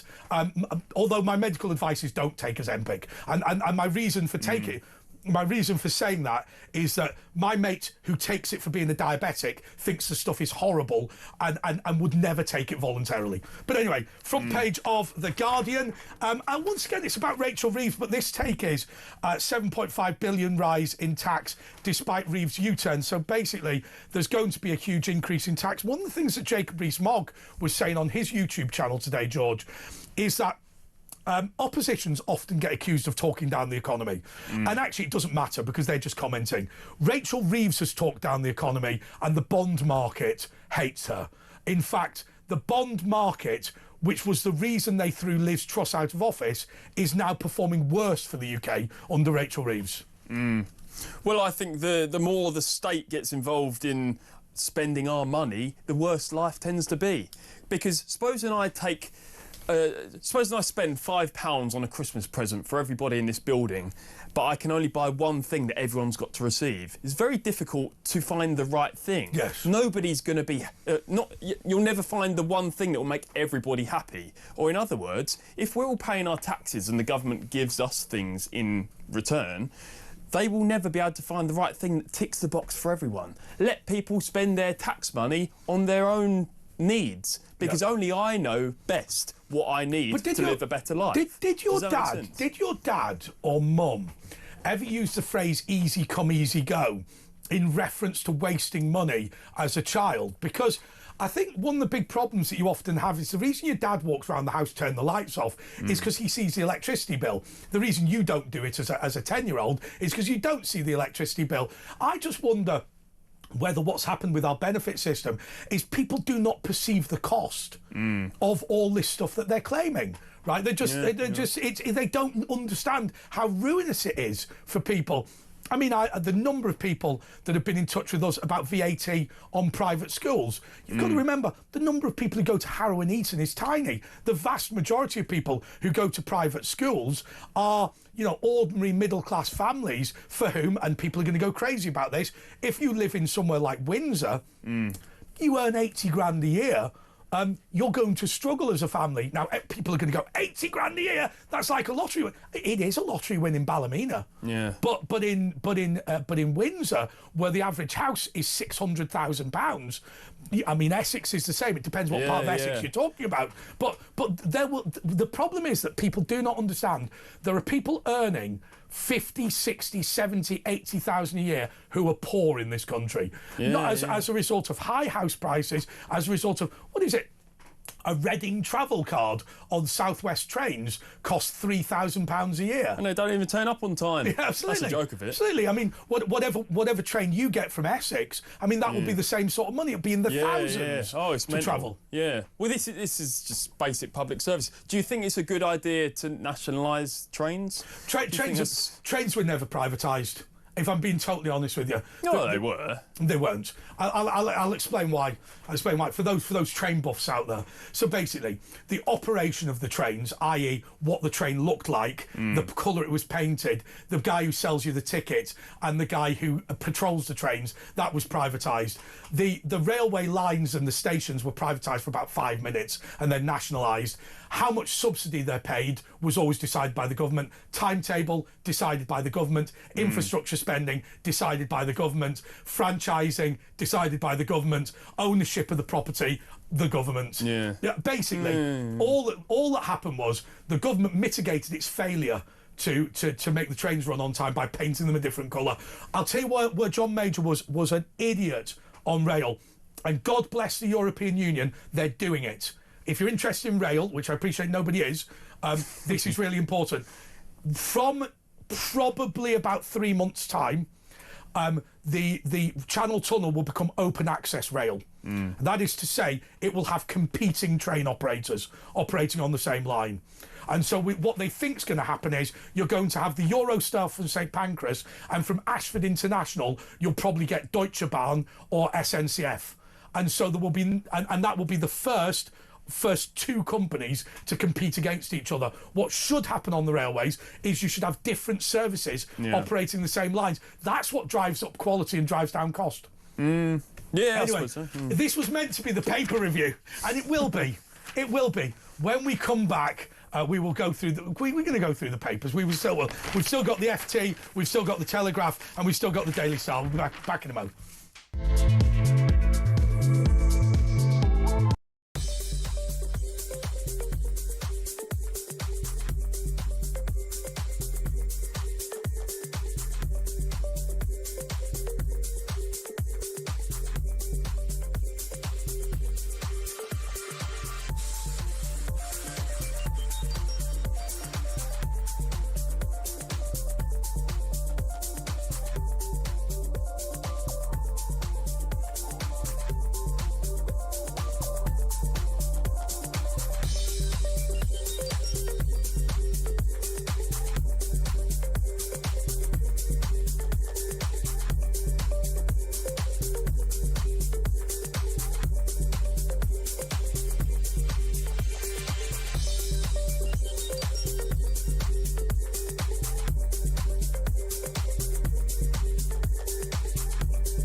Across the UK, on DAB+, on YouTube, on your mobile, and on your side.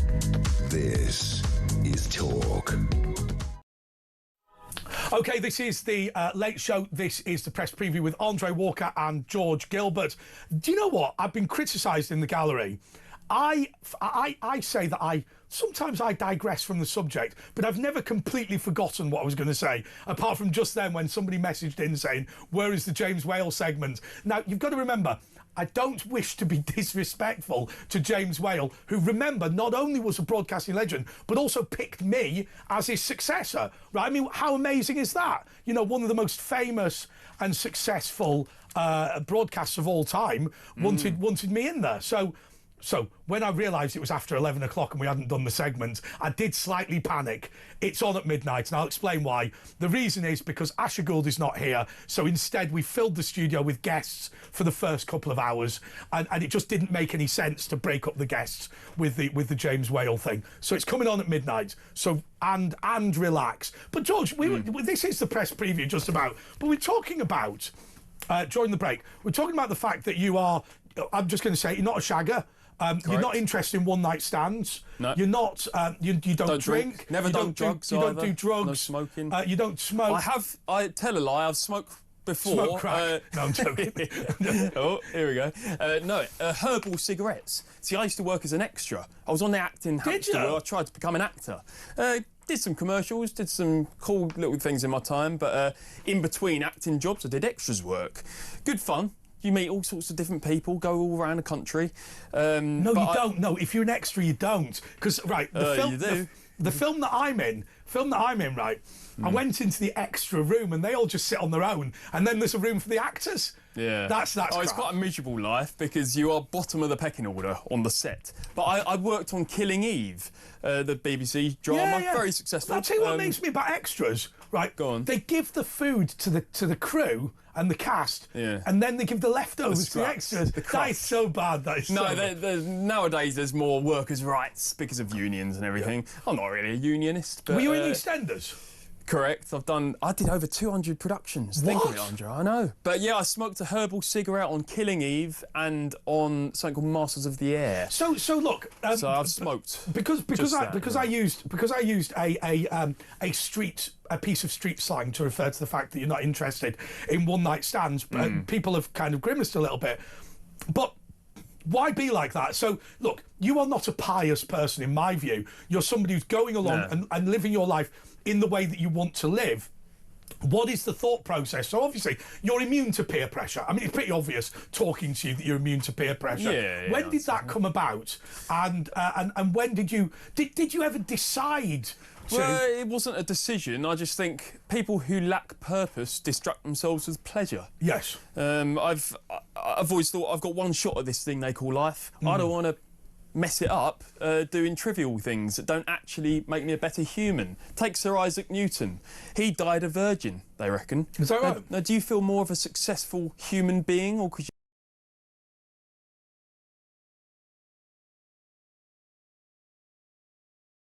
shagged someone who's a bit good looking? Well, no, I think that's true success. I'm looking for something deeper. No, I think there's two sides to that, and I think you've been slightly unfair. I think most people who will listen to this now will say that's a mischaracterisation of what they did. What they did was met the love of their life and entered into a sexual relationship with and them. I would if I met the love of my life. What you're rebuking, which I think is a reasonable thing to rebuke, is the people who, if you like, their Olympics is sleeping with a different person every night they're out, right? And I think that, I find it difficult to believe that if you remove the love element from sex, that sex is as good. I find it hard to believe, because it would almost be like eating tasteless food, wouldn't it? Right? You are physically eating, but part of the sensation, the taste of it is gone. Yeah, totally. And I also think that in our 20s, that's the era where you've got the most energy, you've got the most drive to try and make something of your life. Now, so many people use their 20s as currency and just, go out partying every week and doing all these things we're talking about. Yeah, but I see it as our 20s as a chance to invest that time and energy into something greater. But if you look at me in this position, and this is meant to be the paper review, but you know what, I don't care. We will go through the papers in a minute before the segment finishes. The one thing that I got lucky on, incredibly lucky, I dropped out of Royal Holloway College at the University of London, but I dropped out specifically because the only thing I ever did was boozed and debated. Right, so I went to all the debating competitions every single weekend. I was a member of 2 debating societies, Royal Holloway College and the University of London Union. That's what universities are for. Yeah, absolutely. So actually, what is amazing is, and you know what, what I might do is I might ask Royal Holloway College for an honorary degree. And the reason is because I don't have a degree from Royal Holloway College, but having made it to the grand final of the European Debating Championships, I think I can legitimately argue I spent some time on academia whilst I was there. But what's interesting about that is I was lucky enough to find something that was quite well paid that I enjoyed. And so I don't think anybody now would say to me, Andre, you made a mistake, you should have turned up to your lectures and not done debating. I don't think anybody would say that. No. What they might say is, you should have done both, which, by the way, is what most people did. But you can't do that now. I only had the bandwidth to do one. But I think that where I would defend people going out and making mistakes is, I think society makes it harder for them. I think the world is harder now than it was before. Obviously, there's no war and things like that, but I think that you are encouraged to do the wrong thing by social media.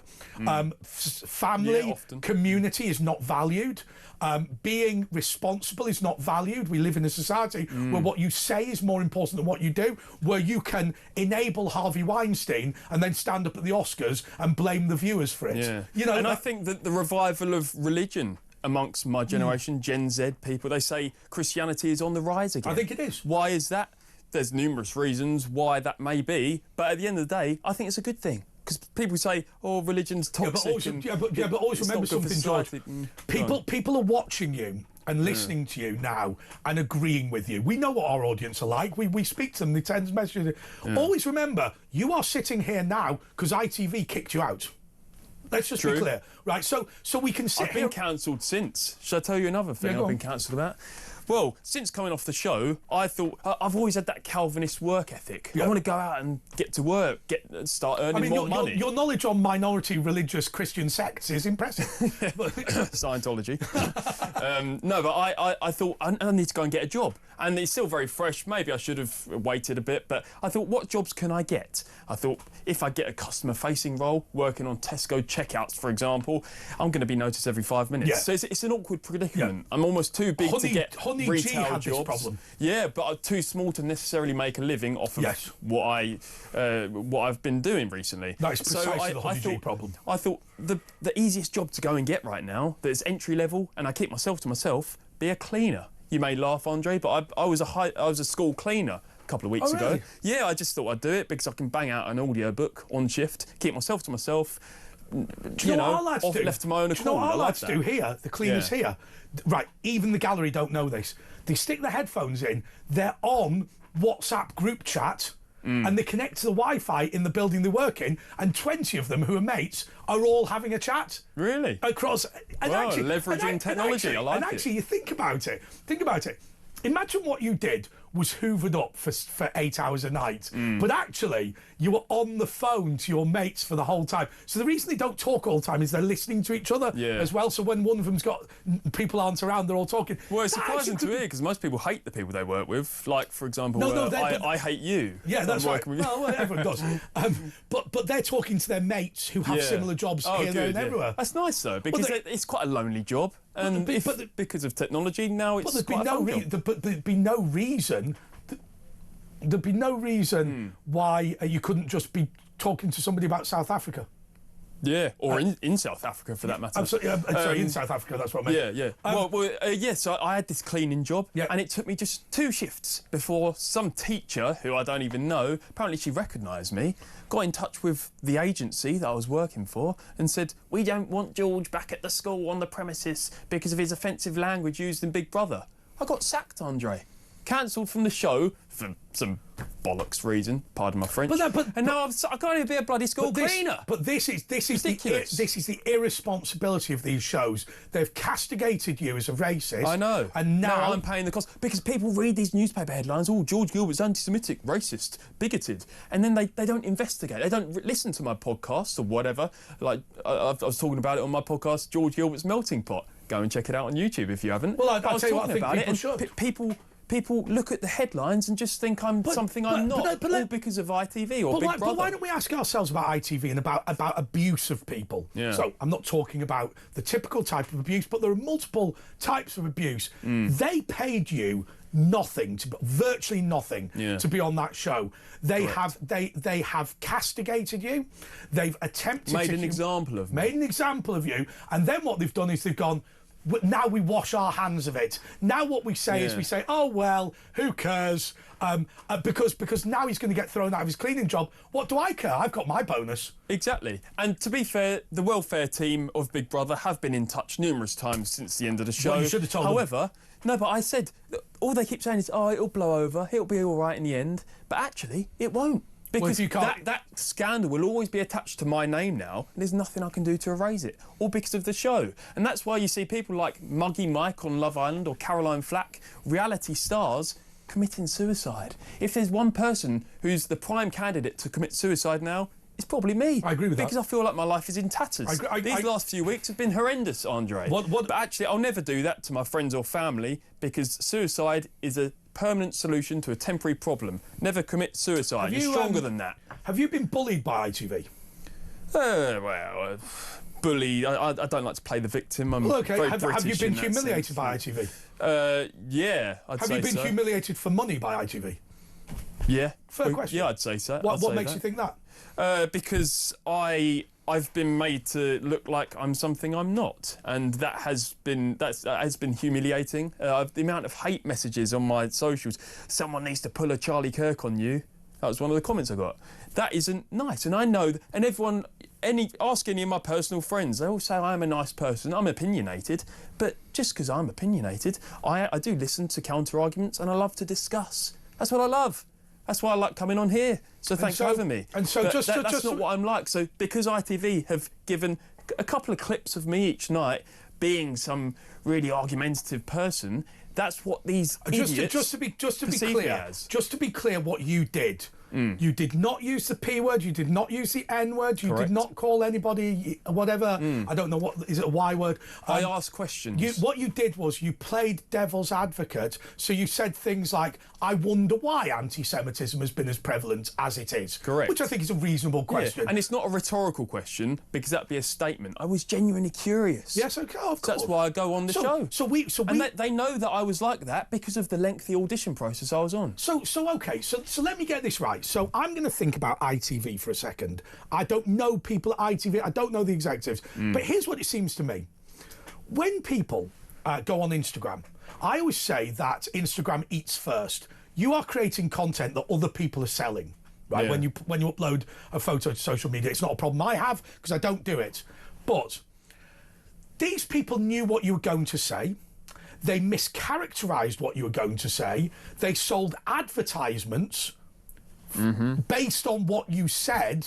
Made money from the social media profiles. Of course, made money out of it, and then just told you to F off, and the welfare team said, don't worry, it'll blow over. Yeah. Well, my answer to that is very, very simple. You've been financially exploited, and the reason you've been accused of being a racist is because it made ITV more money to accuse you of it. Now, if I'm wrong, sue me.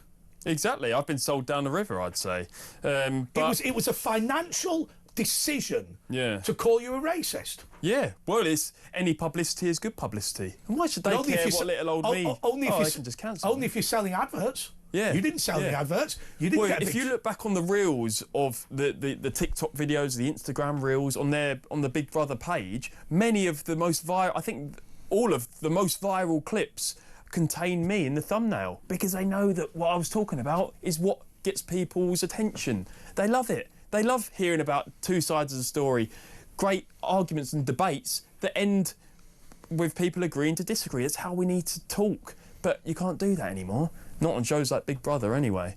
Well, I think what a shame. Well, it's not what a shame because it's inauthentic. That's what upsets me. 03444991000. And apologies that this paper review's gone a bit funny, but I do want to ask you this final question because if you think about it like this, these people knew who you were, knew what you were going to say, and basically.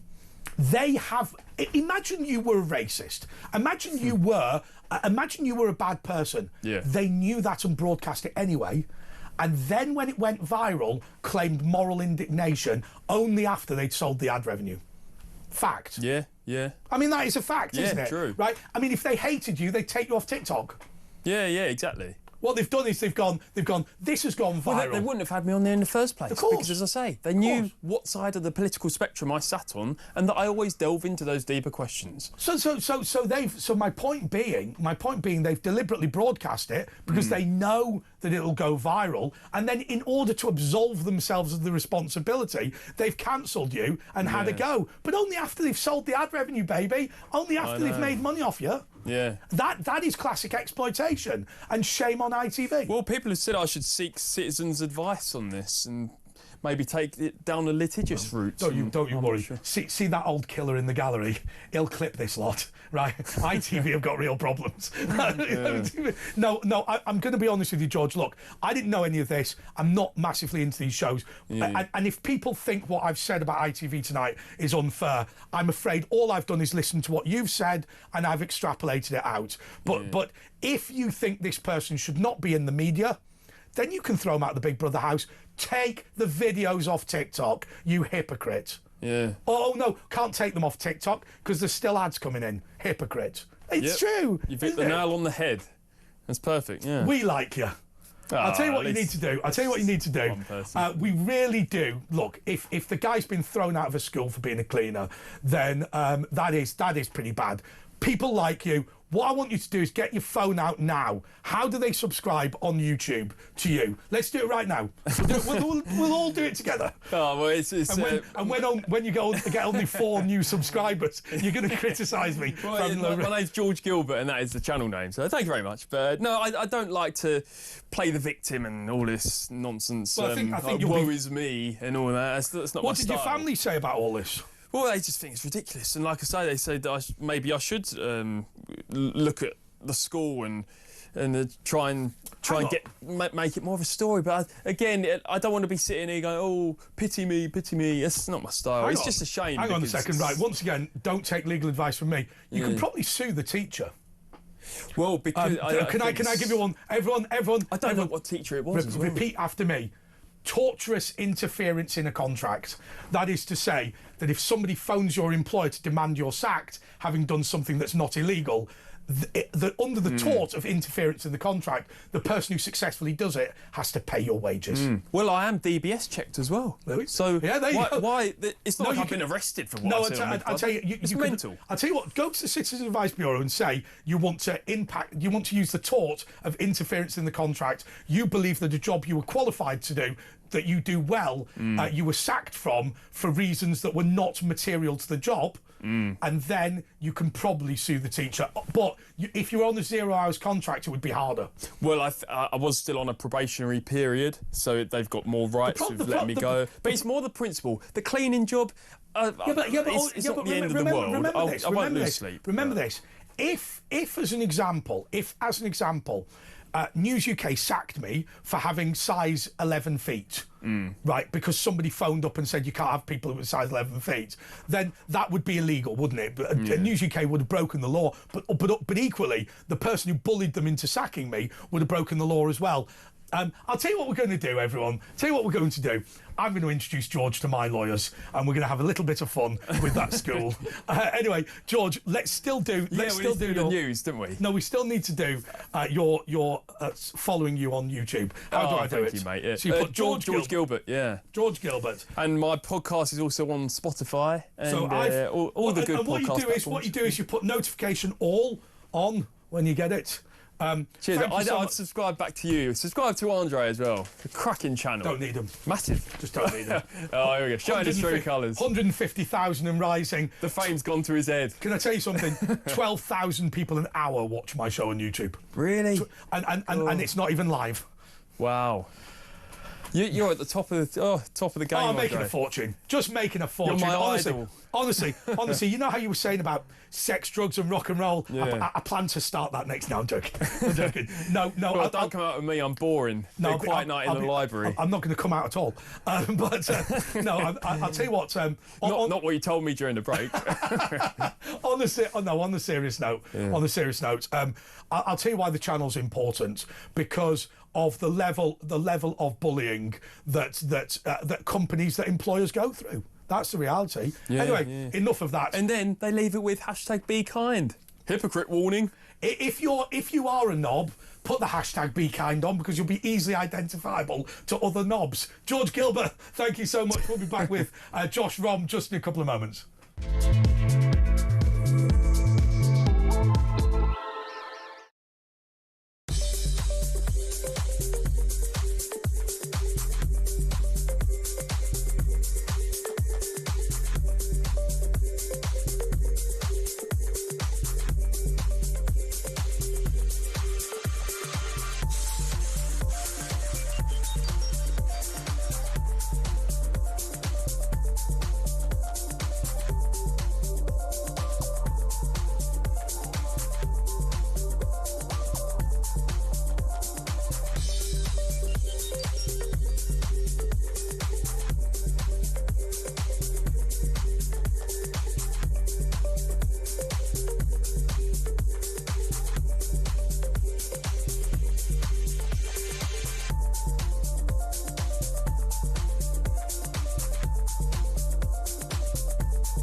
across the UK, on DAB+, on YouTube, on your mobile, and on your side. This is Talk. Okay, this is Andre Walker, and this is The Late Show. Asher Gould is away. Our memorial to James Whale is happening at 12 o'clock, not 11 o'clock. But I'm really, really pleased that we've got a good friend to the show specially come in tonight, because it's been just a crazy week for the BBC. Tim Davies says he resigns as a matter of principle, but the principle was that he knew that millions of you were going to cancel the BBC licence fee, sued by Donald Trump. So, look, you are not our BBC correspondent, but you ought to be, Josh. So this Josh Rom is a journalist, worked in just everywhere, doing all this entertainment for a long time. Listen, I've been on the BBC before previously. I've been on the news channel. I was on the news channel covering as recently as Liam Payne's death, actually. I think that was the last time I appeared on the BBC news channel, a number of times, Radio 5 Live. Can I ask you this question, then? Can I ask you this question? So you're going to go through the full thing on the BBC and you're going to update us, and I get that, and that's fantastic. What should we be asking the BBC to do now? So the crux of this is there's been lots of bit of reporting. Trump's been mentioned a lot in the press recently. There was, of course, that $1 billion figure. Listen, we all know Trump is a reality TV president. Yep. He came from The Apprentice. He's a TV man. He knows the media. He knows exactly how it works. He knows how to drive the news agenda. We know he wants to make an example of the BBC for messing with him. And listen, I think without a shadow of the doubt, and I don't think it's impartial to say this, what the BBC did when it came to Trump's footage is fundamentally wrong on so many levels. It is journalism 101. You do not take a part of a speech from one part, from the beginning, and then another part from 54 minutes later, and put them together simultaneously. By the way, with barely an edit, because the point is if they literally put a wipe or a blur or just something or a link saying, and later on he then said da-da-da-da-da, that's something, but you don't conflate. But Josh, do us a favour. So, in addition to being... So, the thing is, obviously, with our contributors, there are multiple things, right? So you are an entertainment expert, but you're also a US politics expert. So why don't you help me understand this? On the day, there was a debate and a vote to certify the US presidential election the Senate. It wasn't so much a debate, it was the certification. The certification of the vote. So Donald Trump had in my view, had a legitimate reason to take an interest in that, and his reason was this. He said that there'd been election irregularities. Josh, I've worked in politics for years. There's always election irregularities. The question the court needs to decide is, did they change the result? The point is when it came to that, Trump took the loss very badly. Yes. And then he made this grand speech in front of the White House saying, we will march on the Capitol. Now, saying to followers, we will march on the Capitol, and then later, 54 minutes, saying we will fight, fight, fight. Now, bearing in mind, we know after the assassination attempt, he also said, we will fight, fight, fight. The problem is, did that directly incite a riot? Yeah. Well, asking his followers to march on the Capitol and saying, I'm going to be with you, one could say, well, that is not a riot. But context is king. So let me give you an example of context, and it's something that we think about as a regulated business. Okay, because basically, just to sum it up for the viewers, and the reason why he was doing that is he accused the election. He said it was a fraud, it was a stolen election, the Democrats stole the election. He thought he did not win the election fairly. No claims have actually been supported. His claims have been debunked, but nevertheless, he still feels in his mind that he won that election. But for me, and then he was trying to effectively protest, and I think that's an important thing to state. He was trying to protest the certification of that. But when I say context is king, let me give you an example. If you and me go to the pub and you buy me the wrong beer and I say, oh, Josh, I'm going to kill you, that would be very different to me walking into your house with a gun and saying, Josh, I'm going to kill you. Yes, Same sentence, exactly. completely different meaning. Now, for me, so first of all, the standard of the discharge of the US presidential election in some parts of the United States of America is appallingly bad, right? In terms of voter registration that goes wrong, in terms of ballot people being... And I know this has been a particular issue since the COVID pandemic with the postal voting. Yes. Yeah, 12-hour queues. Yeah. The equivalent where I live, I don't know which county you live in, but in my county, Berkshire, they would have one ballot box and it would be in Reading. So everybody who's in Newbury and whatever would have to try. The standard is appallingly poor. What Donald Trump, to me, made the point. So, first of all, any plaintiff in a court case believes they're right. So let's just say that. And that's legitimate. That's not perjury, that's believing you're right. So first of all, he believes he's right. Point number two, he says there have been election irregularities. Now remember, and I'm going to say this again, Ofcom, YouTube, all these people said you can't say there were irregularities. It's a freaking national election. Of course there are irregularities. The question is, did they change the result? And that's what the court has to decide, because somebody voting twice or whatever, or giving a fake name, is not the issue. Well, all I'll say is just for Ofcom and legally, no election irregularities have been fundamentally proven, but that's besides the point. But where proof is a material difference to the result, right? But anyway, here's my point. It seems to me that Donald Trump is deluded in believing that he beat Joe Biden. Right, he's deluded in that respect. But that doesn't make him a maniac trying to destroy the American Constitution. We've jumped from two things: legitimate plaintiff in the court case he lost, to attempting to overthrow the system. I think we're getting too caught up here with Donald Trump when this is about the BBC. Sure. Because what I was effectively trying to say is the Donald Trump part is wrong, and what the BBC did is journalism 101, and that was incorrectly. But that is just one part of the story, because what the story is, it's accusing this report by an ethics Michael Prescott, a standards advisor, was effectively accusing the BBC of institutional bias within 4 particular areas. One of which do me a favour. Trump. Let's do the break, because most people have not seen the Prescott report and don't know about the other 3 areas. So why don't we do that straight after the break, which I'm over time on. We're going to be back with Josh. He's going to tell you about paying terrorists for journalism that was on your 6 o'clock news. More next.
Across the UK.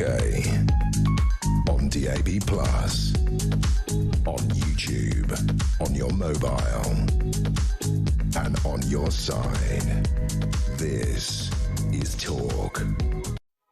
Yes, this is Talk, and we've asked Josh Rom to come in. I'm Andre Walker, and he's going to talk a little bit about the BBC. And Josh, you just touched on before the break, and we've only got a couple of minutes till we take your calls at midnight. And Josh is willing to take calls, so 0344 499 1000. But what I want to say to you is this. Sorry, I ruined your link there. You did ruin my link. Don't worry. Look, we've worked together before. I get the vibe, right? I was basically just enthusiastically wanting to say, I want to hear from you. I want to hear if you've got a grievance with the BBC, or even if you disagree with us on the BBC, I want to hear from you. So please call in. I told you, that's what he always does. Okay, right. So on a serious note, so most people, and you were right. I just wanted to get all that Donald Trump stuff out my system, but the Michael Prescott memo.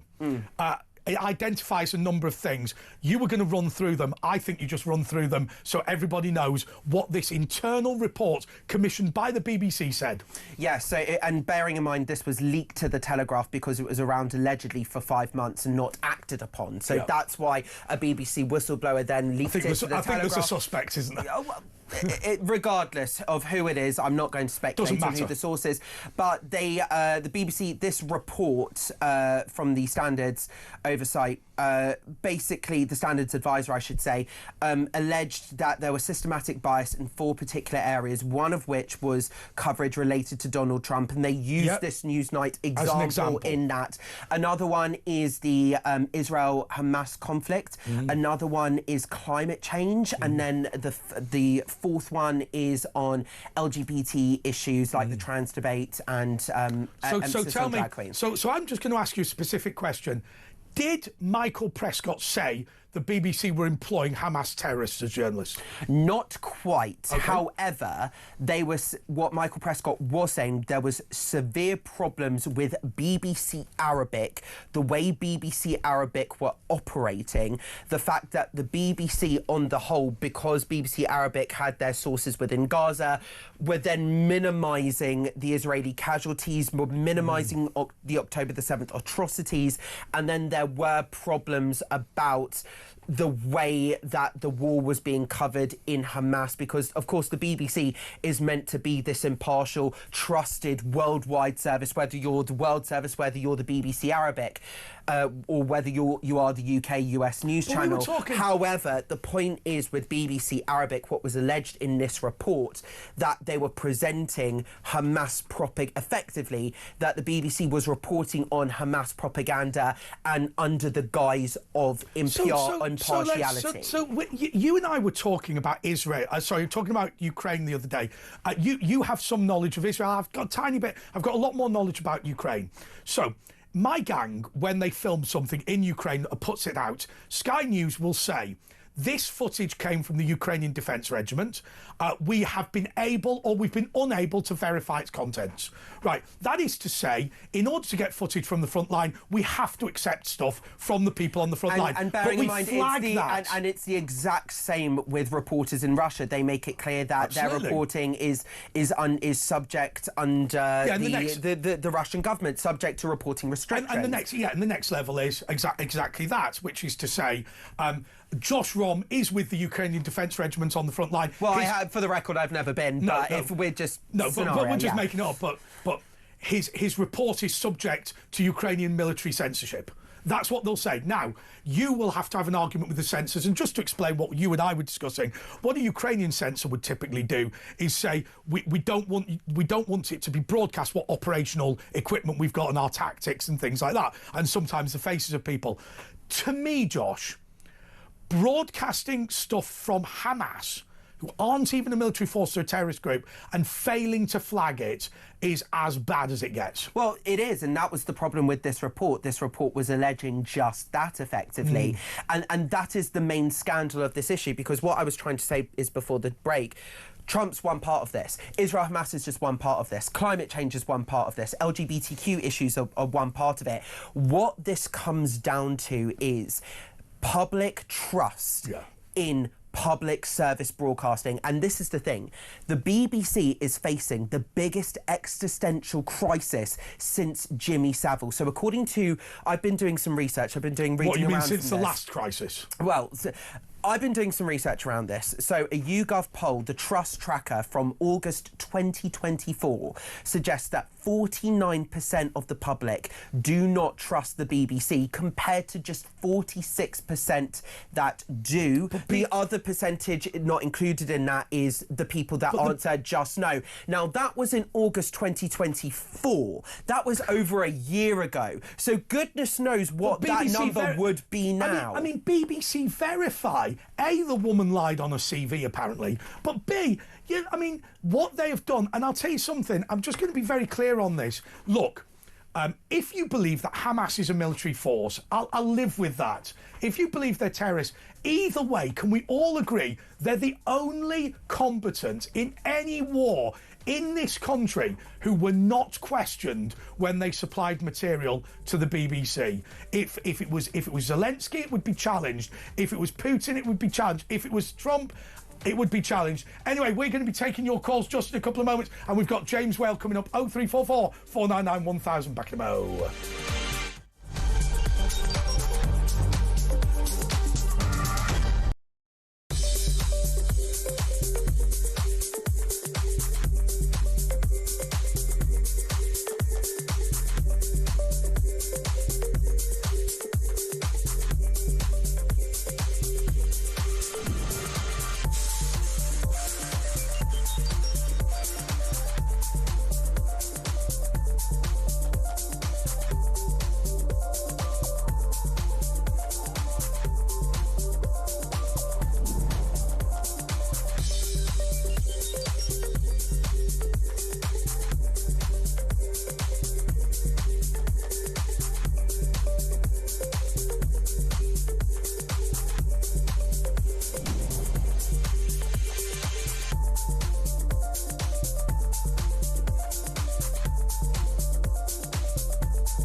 Across the UK, on DAB+, on YouTube, on your mobile, and on your side. This is Talk.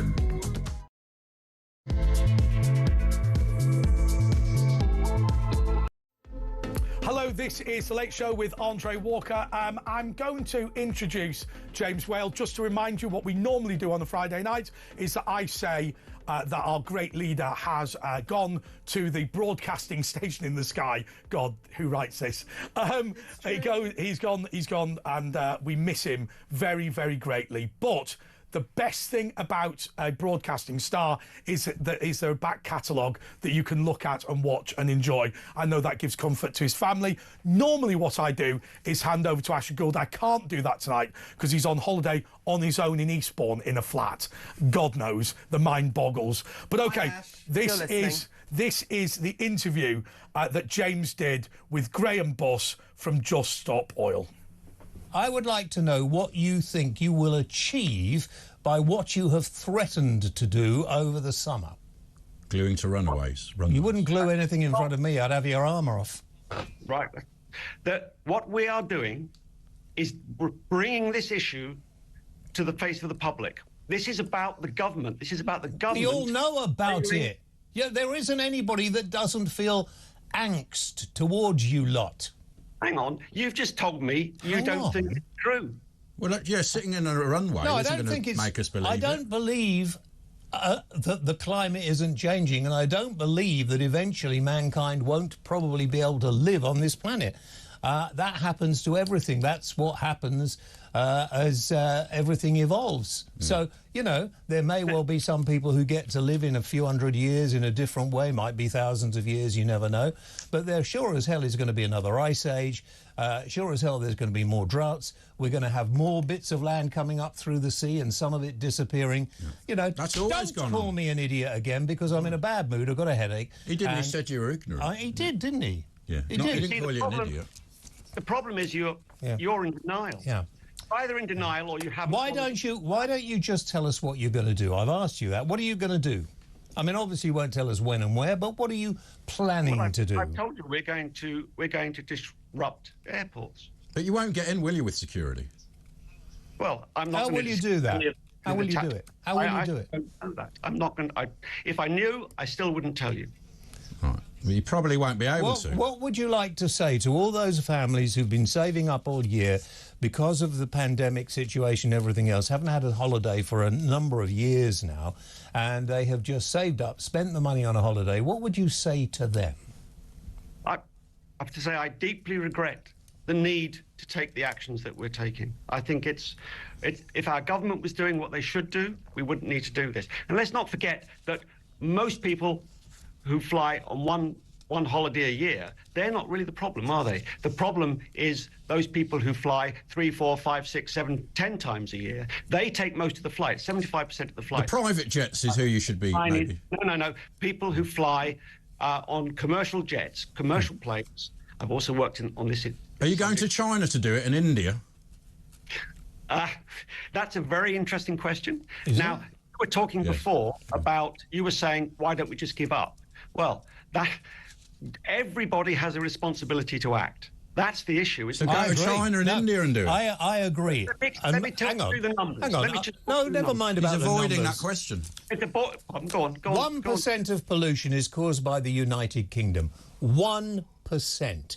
And you want to ruin people's lives, you want to ruin people's existence and their jobs. 30,000 excess deaths in the winter is because of this. Zero will never happen. The people will not agree to it. It won't happen. And even if we did get to it, it'll make no difference. In fact, it might make worse difference. This country will improve. Its climate will. That's actually proven. It will get better with global warming.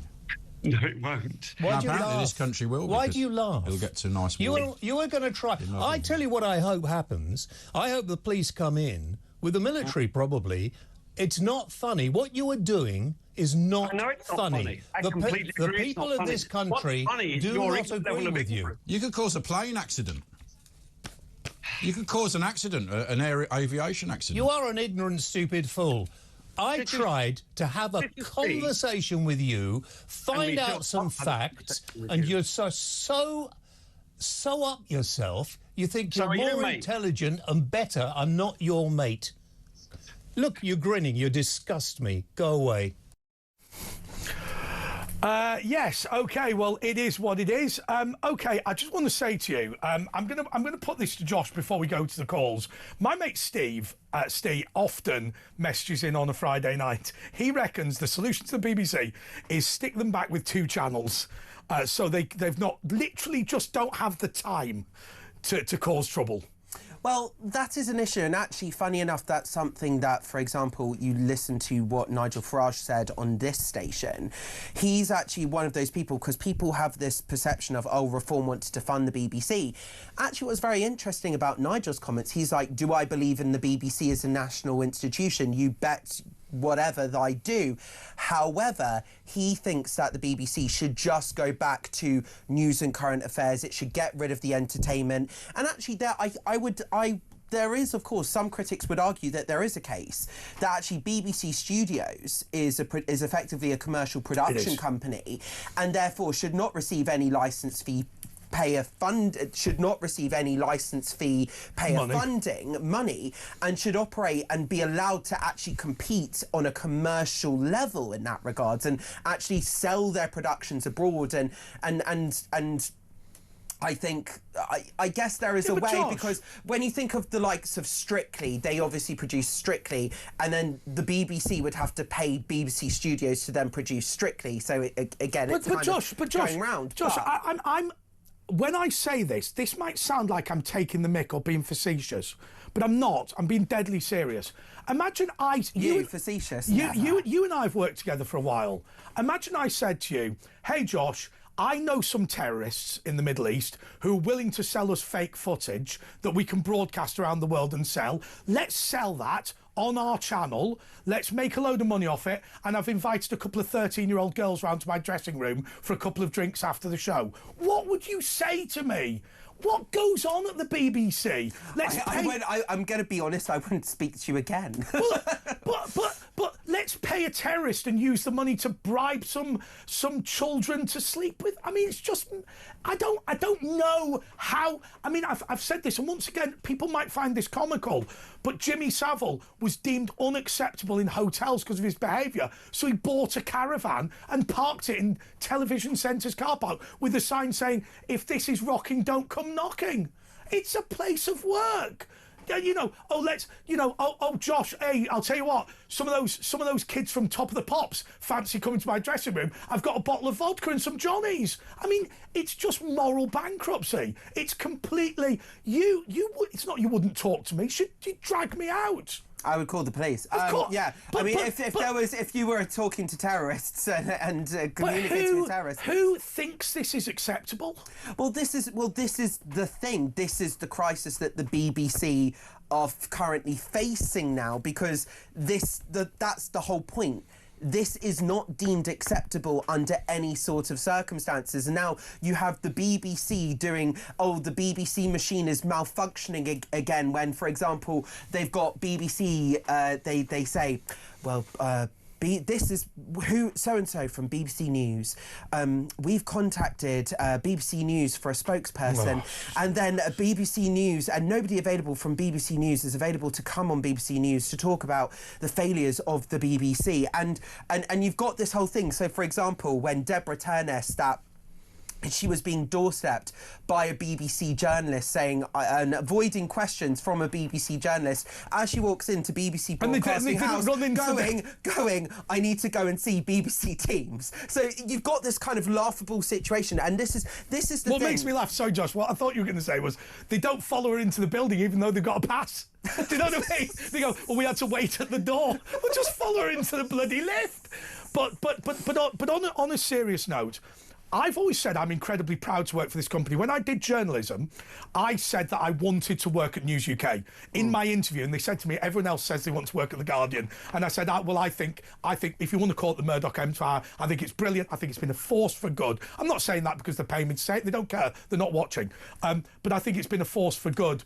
But when I look at, I mean, he does occasionally, but when I look at the professional standards here, and I listen to what took place at the BBC, I mean, let's pay a terrorist, and let's alter the footage of an American president in order to pretend he attempted a coup d'état in our country that's the biggest ally.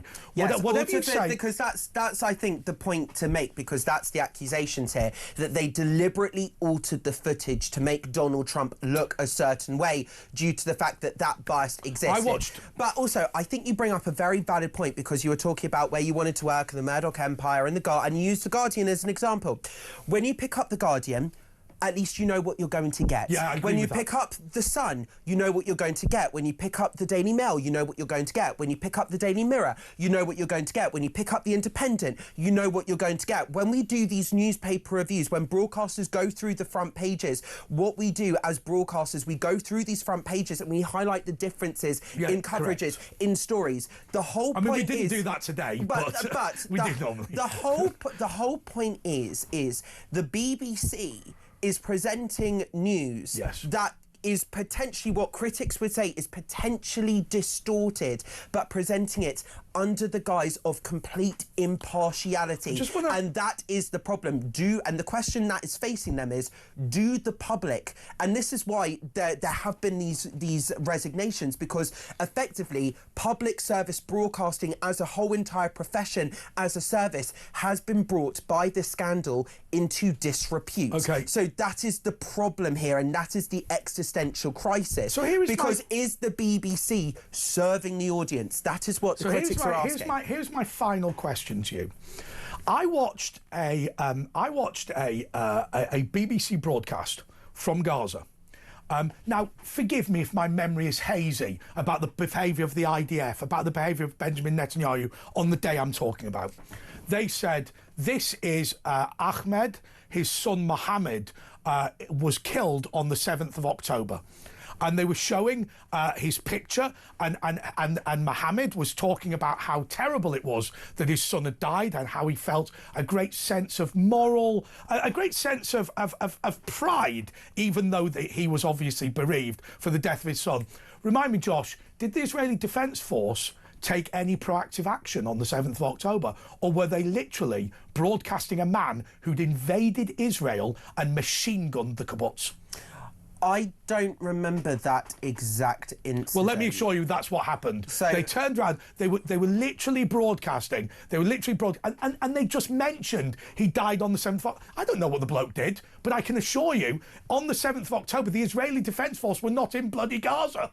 No, they definitely weren't at that point. The Israeli Defence Forces were, I think, on the 7th of October, preoccupied with not just defending the country, but of course, Hamas did infiltrate the country. It was effectively an invasion. They did occupy, I don't want to say occupy, but they did take land that day and were in positions, and they kept hold of that land effectively. It was in effectively their position, their control, I should say, for a number of hours before the Israeli Defence Forces fought back. And again, remember, when it came to that specific day, that was a date of religious significance for, I say, just the Jewish community, Simchat Torah. It's a day of, it was effectively a bank holiday in Israel, effectively religious holidays like that. The whole country, I don't want to say shuts down, but think of it like Christmas, but on steroids. Can I ask you a question?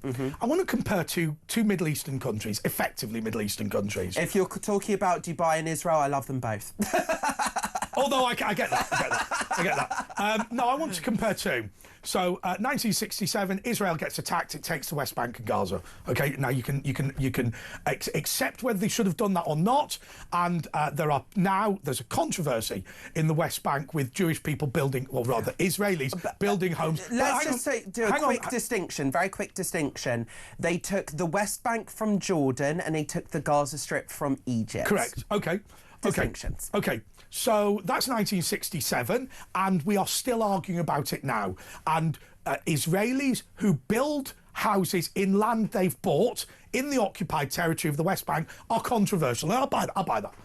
1974. The BBC ran a story about Israeli settlers tonight and violence increasing tonight, by the way. Okay. 1974, an Islamic country, Turkey, invade Cyprus, 145 miles from Israel. 145 miles. You know what? It's a couple of hours in a car if it wasn't, if it was drivable, obviously. I mean, it's a 1 hour flight from Israel to Cyprus. Exactly. Thereabouts. So now, there are people from a Muslim country, admittedly secular, living in the homes of the Christians who were thrown out. There are still people who are missing, who are hostages from this. This is not an independent country. There are 3 countries in Cyprus. There's Turkey in the north. There's the independent bit in the south. The bit you don't know, of course, is the British sovereign territories, Decalia, Aquitaria, which is technically a separate country. Now, I can't understand. No, in fact, I've got a theory, which you're welcome to guess.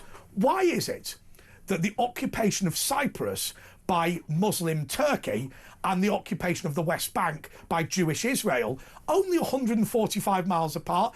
Geographically, Cyprus is the bigger territory. Why is it that I don't see anybody on the streets complaining about settlers living in the houses of Greek Christians when I do get complaints about somebody building a house in the West Bank? What is the difference? Well, many people within the Jewish community would say that it's because that no Jews are involved in that story. Well, what else would you conclude? So that, what else would you conclude? That is one thing. And listen, and that's part of what, for example, the Israel lobby do say is, for example, is it anti-Semitic to criticise Israel as along the likes of criticising other countries? Is it anti-Semitic to criticise Israel, specific politicians in Israel using examples? I mean, even I can say within the Jewish community, there is plenty of criticism, and rightly so, of the likes of Ben Gvir and Smotrich, who are, of course, sanctioned by the British government as well.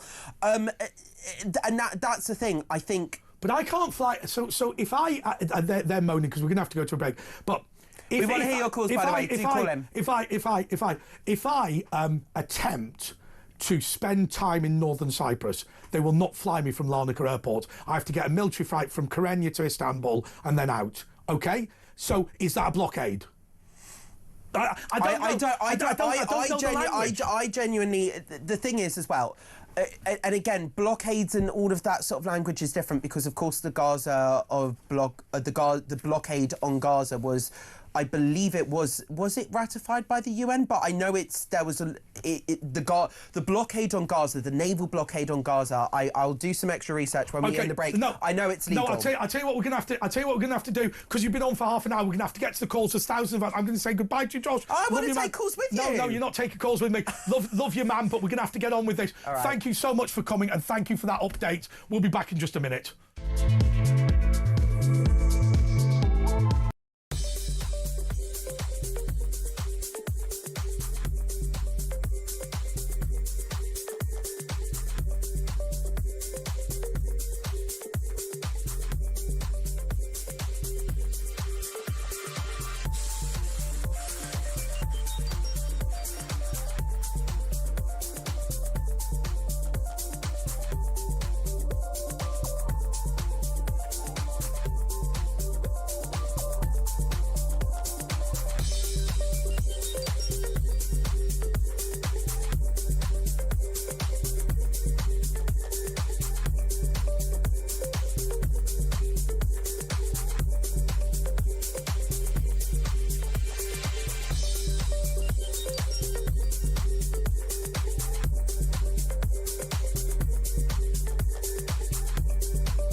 Across the UK, on DAB+, on YouTube, on your mobile, and on your side. This is Talk. Right. After this, we've got Ben Fletcher on the radio. I said to him, "Oh, you're not. Look, I'm just going to tell you what I said. I said, listen, in his handover, he should talk about stuff other than sports." And he went, "He's running a sports show. What are you meant to tell him to hand over?" Okay, right. Really sorry that we went on for a long time, but I thought that briefing was really, really important from Josh Rom. Let's go straight to the phone calls now, and let's start with Kevin in Basingstoke. Kevin, you're on talk. Good morning. Yeah, the BBC. I love the BBC. I would hate it if it was defunded. Why?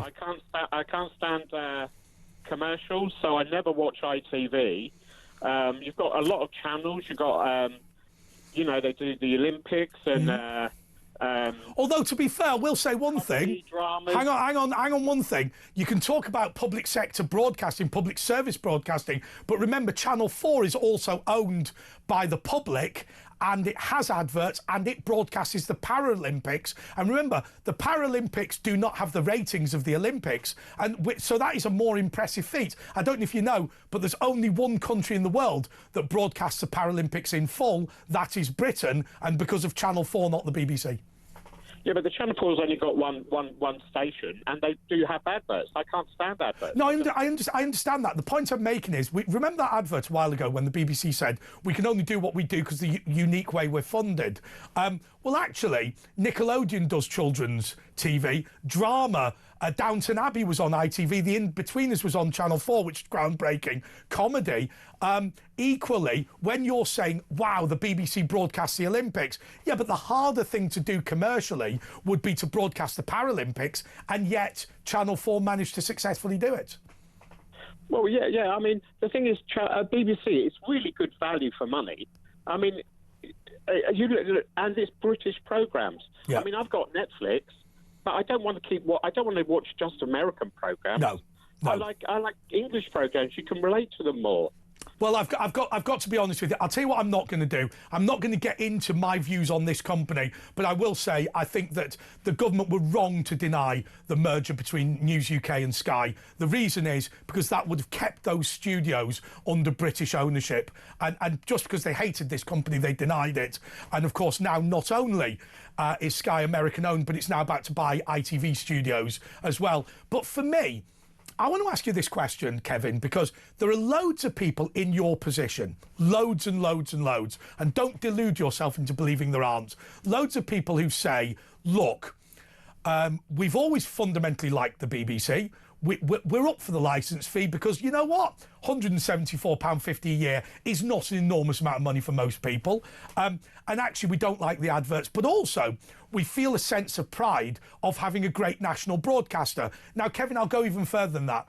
I've worked for Russia Today, only as a commentator, by the way, not as a proper member of staff, but I've worked for Russia Today. I've worked for TRT World, which is Turkish radio and television. I've even worked for Press TV, which is the Iranian broadcaster. My view is that I'll turn up and make my case as a contributor.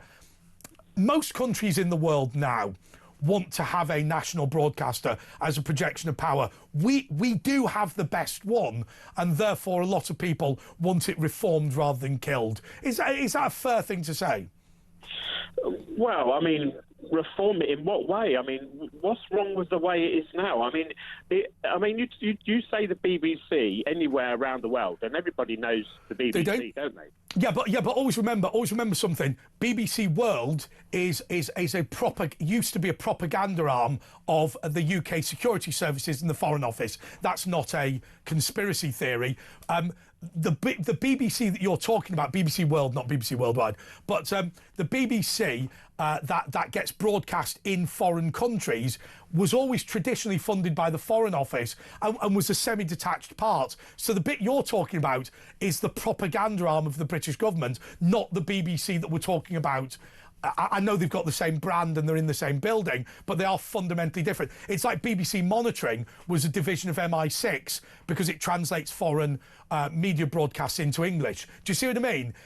Literally, the body that you're saying is impressive abroad, it was funded by the Foreign Office and run by the Foreign Office for the purpose of propaganda. No, but what I mean BBC programmes. Oh, the programmes, okay. Not just the news. And I mean, something like The Traitors, that is sold in quite a few other countries, like the Bake Off. There's so many shows that we've had here Yeah, but if you look at, I keep forgetting which is the World Service and which is the commercial arm that sells TV shows. So apologies to the BBC if I've got them mixed up. But I've got a friend of mine who works for, is it BBC Worldwide, the commercial bit? What they do is they sell UK shows around the world. Well, hang on a second. Those shows are made with licence fee payer money, and this company is effectively commercial. So in addition to selling, to being paid to make the shows like The Traitor themselves, they then sell it in the United States of America and pocket the money. Now, not in the form of dividends, but in the form of a larger budget and more staff. Well, no, the BBC, they actually make a lot. I think it's something like 200 million. No, 200 million a year or something. Wouldn't surprise me. A large amount of money they make from selling BBC programmes. Yeah, but always remember, programmes that you paid for. I mean, they didn't pay for them themselves. You paid for them. So the point I'm making is, I had a friend of mine who was an executive who used to fly to first class to America, business class to America every other week. And he said, oh, we're making a fortune. Yeah, because you're selling something you got for free. Well, no, I mean, don't the BBC, they sell the programmes and then they pump that money back in to make more programmes. Exactly. So what they do is they get you to pay for the programmes. Do you see my point? They get you to pay for the programmes through the licence fee. And when those programmes are a success, they sell them in America and increase their budget based on those sales. Well, yeah, that's a good thing, isn't it? Because it depends. I mean, it depends. When I worked in local government, we wanted to privatise our leisure centre, and the head of leisure services came in, and we said we want to sell the leisure centre. He said we can't do that. That's our cash cow. And we said, but it makes a loss. And what he meant by cash cow was it gives him a bigger budget and more staff.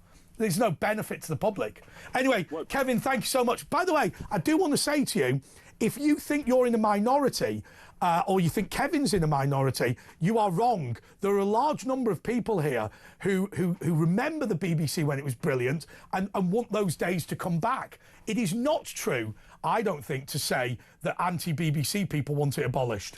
Anyway, you can tell me. Here we go. Ken in London. Ken, you're on talk. Good morning, Andre. I would like to talk about the moral state of our nation today, Andre. Go for it. And I would like to draw to our attention this very great significance of the year 1967. In 1967, they legalised the practice of sodomy and the practice of abortion, the murder of babies, 1967. Now, first about abortion, this is the state of our nation now since 1967. In 1968, there were 22,000 abortions. Today, there are approximately 300,000 babies aborted. Well, Ken, can I pull you up? Can I pull you up very quickly? Because there is one thing that I think is important, and Asher makes this point all the time, if you listen to him. When abortion was legalised, it was described as being legal but very, very strictly controlled. Officially, you can only have an abortion in this country if there is a danger to you or the child. I can promise you that law is not enforced. Most abortions in this country are basically illegal anyway, but they do it. And actually makes a... Andre, there are 700 babies killed every day by abortion in the United Kingdom. There's 300,000 babies killed every year. And since 1967... there's been approximately 11 million babies murdered by their mothers and doctors in the UK. Absolutely. That is the state of the nation today. Getting to the situation of legalised sodomy. A tremendous rise took place after 1967, and in the 1970s and the 1980s, 10,000 homosexuals died from AIDS in the UK. Millions died worldwide.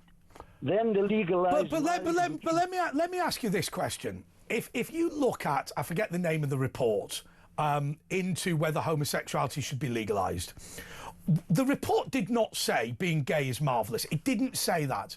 What it said was, it said it is just effectively pointless putting these people in jail, right? Now my argument would be this. I don't like bond...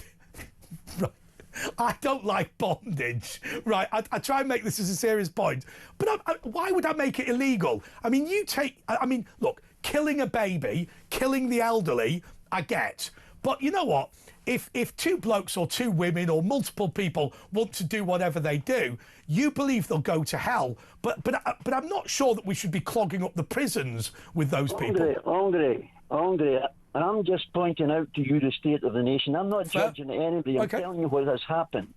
Okay. Now, this legalised marriage between two men and two women, it is absolutely intellectual folly and moral folly. Yeah, but the problem, can I tell you, Ken, I'm gonna leave it here. Andre. Sorry, Ken, I'm going to leave it in. No, give me a second, Ken. I'll tell you what I don't like. I don't like the way that the government owns marriage. Marriage should be between a man and a woman in the church, synagogue, mosque, or whatever. Now, I do accept there is a system called civil partnerships where you can formalise your union in a town hall, and I'm fine with people doing that. But marriage should be reserved as a religious institution, and we should get rid of that ridiculous contract that the government has put in place. And I'll tell you why. The terms and conditions of marriage in the UK mean that it is in the financial interest of your wife to falsely claim that you are abusive.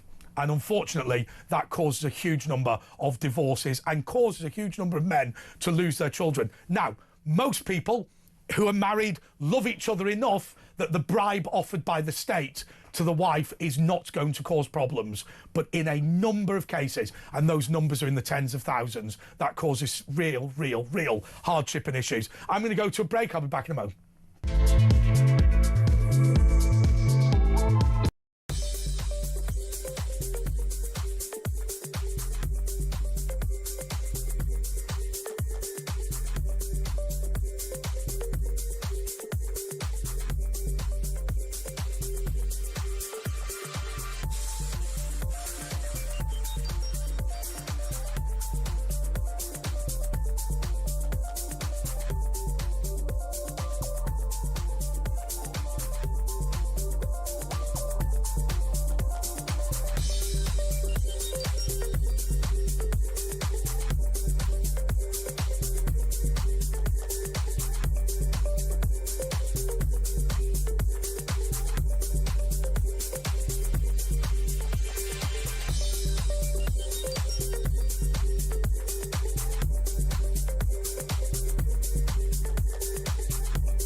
Across the UK, on DAB+, on YouTube, on your mobile, and on your side. This is Talk. Do you know what? I'm going to do that. I'm going to download the new Talk app from the App Store. Do you know what? I'm really sorry. They sent round this briefing to explain what they've done. I didn't really read it, but my understanding is the app has improved. Let's go to Daniel in Shropshire. Daniel, you're on Talk. Literally, if I look down, I'm doing the app right now.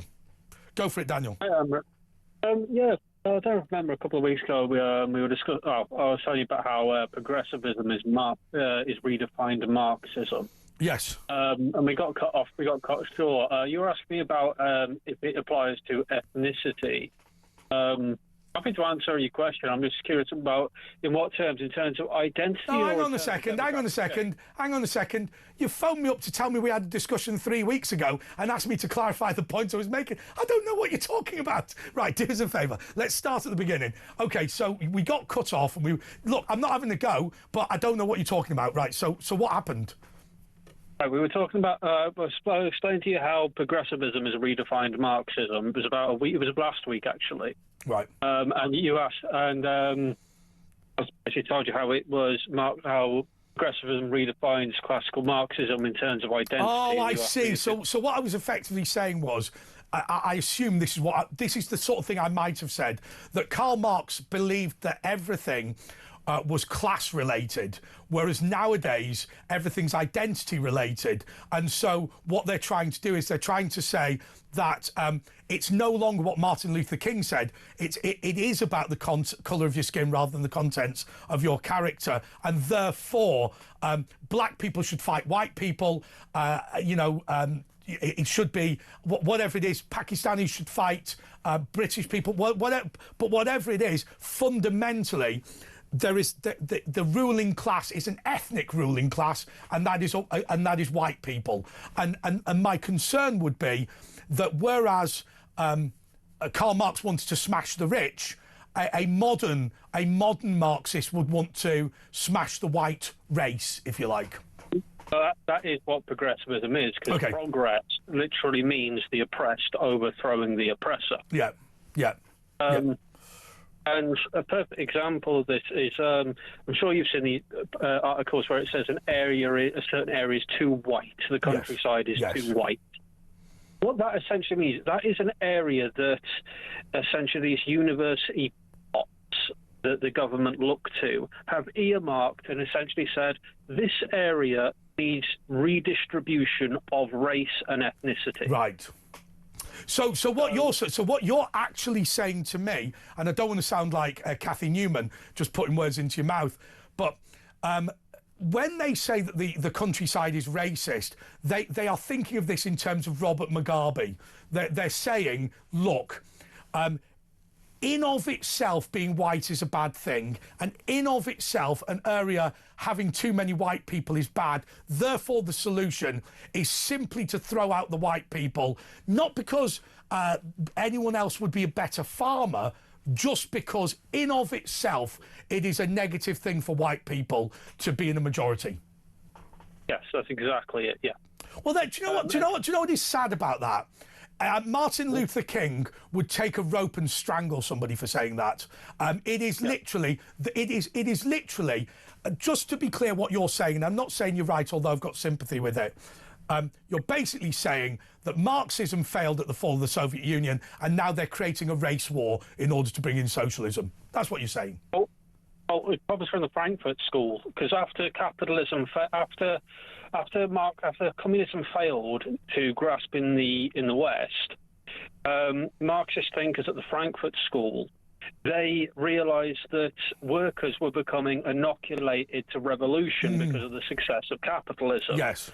So they applied Marxist theory to culture, education, the arts, the church, and that grew into postmodernism and intersectionality.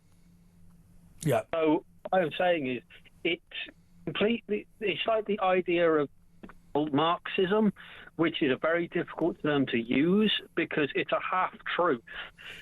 But Daniel, you have to be right. Can I explain why you have to be right?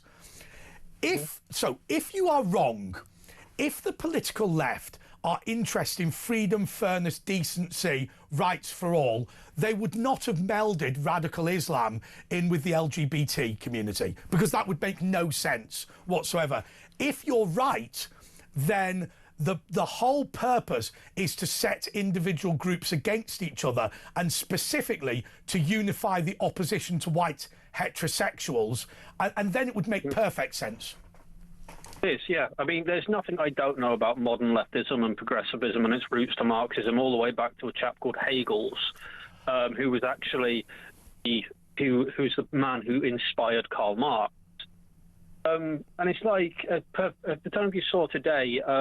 Daniel, I'm really sorry, I can't do this. I've got to cut you off. The reason I've got to cut you off is because, much as you're fascinating, we've just got to go to a break. But by the way, can I tell you, I wouldn't pull down statues, but if you want to think about pulling down the statue of somebody who made a greater contribution to slavery than anybody else, Karl Marx, Highgate Cemetery. Do not touch it, do not damage it, do not pull it down. But when you're pulling down the cloth salesman, Edward Colston, Marxism enslaved 1 billion people. More next.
Across the UK, on DAB+, on YouTube, on your mobile, and on your side. This is Talk.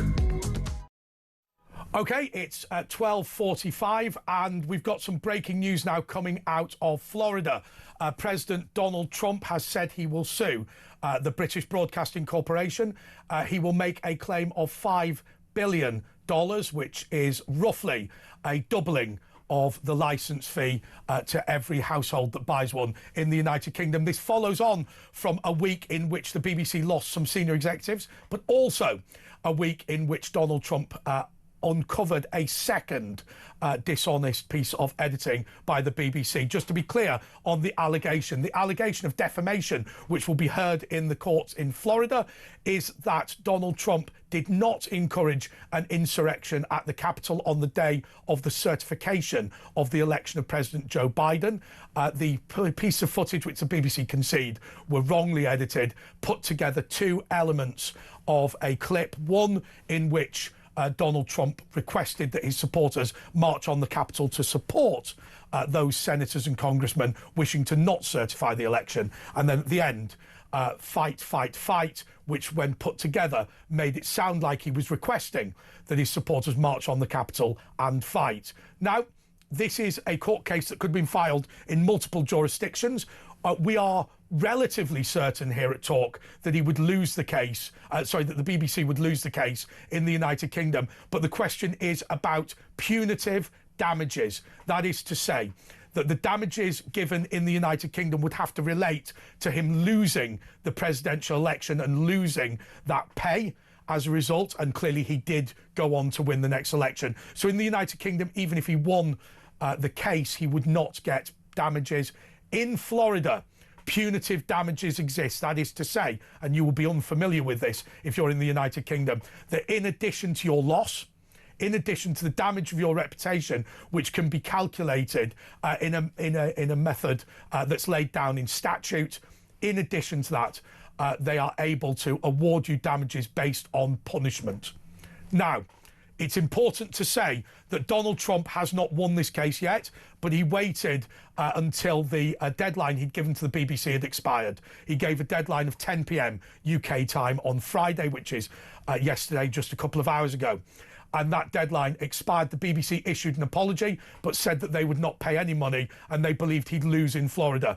This case now goes to the courts in Florida, and the case will boil down to this. Was he defamed by the BBC? That will be harder to prove in an American court than it will be to prove in a British court. The standards are just ever so slightly different, particularly with the First Amendment, the right to free speech in America. However, should Donald Trump win this case, that will be ruinous for the BBC. And just to be clear, and I want to be absolutely clear on this, if Donald Trump wins this case, the BBC will be insolvent. That is to say, it would have to hand over its entire annual budget. It cannot trade whilst insolvent. And so the losing of this case would end the BBC unless it received a major bailout of $5 billion. The next issue, just to explain to you, and I'm not commenting directly on the BBC, but I can tell you that all broadcasts, including this one, have insurance against defamation cases around the world. It's likely that the insurers will take a view on this. What has happened in the United States of America is that multiple broadcasters have defamed Donald Trump. Their insurers have insisted that they've paid out. So, if you are worried about the BBC going insolvent, that is the worst case scenario. However, the total claim of Donald Trump does exceed the BBC's annual budget, and therefore they would go insolvent if they paid it. If you want my opinion, and I'm not a lawyer and I'm certainly not qualified at the Florida bar, but if you were to ask my opinion, I will say to you that I think that the BBC's insurers will bail and that they will pay a significant sum of money, probably 50 to 100 million pounds, which in of itself will put £20 on the licence fee or thereabouts. I think this is catastrophic news for the United Kingdom, and I think it's catastrophic news for the BBC. But let's not forget that these are really important issues. And I want to talk a little bit now about talk and what we do and what I'm doing tonight. You know, we take our responsibility to you incredibly seriously. And I just, you know, when I watch what the BBC does, why is it they always make these mistakes when it comes to Trump? Always make these mistakes when it comes to Farage. Always makes these mistakes when it comes to Tommy Robinson. Always comes to these mistakes when it's England football fans. Always makes these mistakes when it comes to people on the political right. It's never on the other side. It never goes the other way. What is happening here is the BBC are getting away with some incredibly poor behaviour. We haven't got long left in this broadcast, but I'll just reiterate, the BBC is facing insolvency as President Donald J. Trump has hit them with a lawsuit that exceeds their annual budget. The court in Florida will now make the decision. The deadline was 10 p.m. Friday. That deadline was expired. Donald Trump had initially asked for $1 billion in compensation, which is around £760 million. The BBC declined that offer and instead sent two letters of apology, one from the BBC chairman and one formally on behalf of the BBC by their lawyers. We will see how this case develops. Ali is in West Yorkshire. Ali, you're on talk. Hi, Andrew, you okay? Yeah, pretty shocked. Yeah, I agree. I think he wants to make an example of the BBC personally because, like, if you look at all the other American news channels like CNN, NBC, they all said the same, like that he's incited the riot. Yeah, but he sued them all and won. Well, he hasn't won. They've all settled out of court. Yeah, they've all settled out, but he's not sued them for $5 billion. He wants. But here's, Ali, can I ask you this question? Ali, give me a second. Ali, give me a second. Can I ask you this question? Right, so there is a general acceptance in the media that you can slag off politicians. They've accused him, as American president, of attempting a coup d'etat and attempting to encourage people to kill Mike Pence. Oh, sorry, the BBC didn't do the Pence bit, but that is what's been said. Why can't he, as a private citizen, object to that?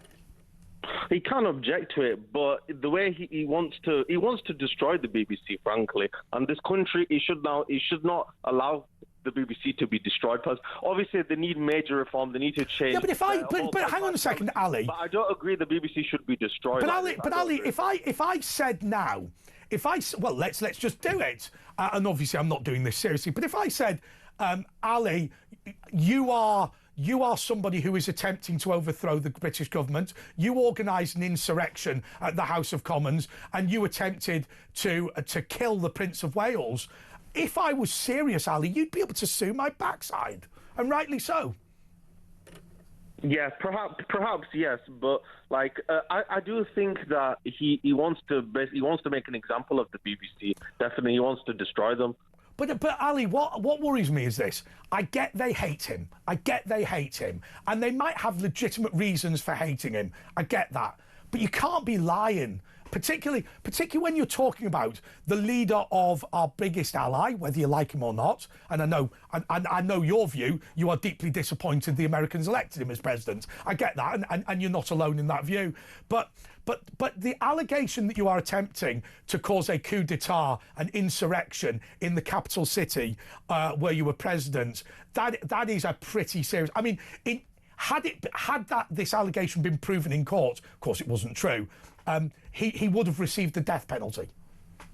Now, obviously the allegation wasn't true, but that's what he would have got. Sorry, Ali, I think, has gone. Ali's phone has a tendency to cut out. Anyway, Heather in Gavan. Heather, you're on talk. It's like with, say, for instance, the BBC plan a coup d'etat with Nigel Farage. As Nigel Farage has a right to sue the BBC of that. Yeah, absolutely. Exactly. And my point is, with this defunding the BBC, let's do it for God's sake, because by making BBC a subscription fee, I mean, when I've been looking at all the other channels like Disney and Paramount, they've got two sections. They've got, like, say, $4.99 if you want to watch it with advertisements, you can do. And there's another price where you can pay for if you want to watch it without advertising. Well, I pay for quite. And that's what the BBC can do. I pay quite an expensive thing. I pay £20 a month for YouTube, because if you pay for it, you can listen to it as a radio broadcast, and I tend to walk around with that. But look, you know what? If you like the BBC, £174.50 is not a particularly bad deal. Well, it's about time we need to take the state out of the BBC and make BBC into a corporation like all the other TV private company, stations. you mean? Yeah, private company like all the others, because then it gives flexibility for people to choose what they want to watch. Heather, thank you. Got it. I just want to fit in Edward in Leicestershire. Edward, you're on talk. Hello there. You were discussing local issues yesterday, so it's your own fault. And I would like to just mention... You're not... No, do me a favour. You're not one of those farmers where they're trying to build a big haulage yard in your back garden in Leicestershire, are you? No, I'm not. OK, that's good, because I've heard a lot about that. However, what I am is a concerned citizen who lives in a little village called Whitwick.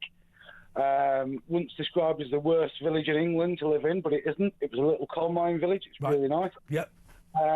And we had a poor young lady who was walking through the woods at 3 o'clock in the afternoon and was hit over the back of the head with a rock. Wow. And the police have asked for witnesses, but they've not given a description. We're 5 weeks in, and we don't know who we're looking for. Yes. They said if you see anyone, I've got to be totally honest with you. This drives me absolutely bananas. If the suspect is Asian, the suspect is Asian. If the suspect is white, the suspect is white. If the suspect is black, the suspect is black. What happens here is that you anger people when they go, the police are looking for a suspect, but we're not going to tell you anything about them. I mean, they leave it out. What you assume to be true is the person is from an ethnic minority, and the police don't want you to know that. Edward? Especially when they go to an international soccer school.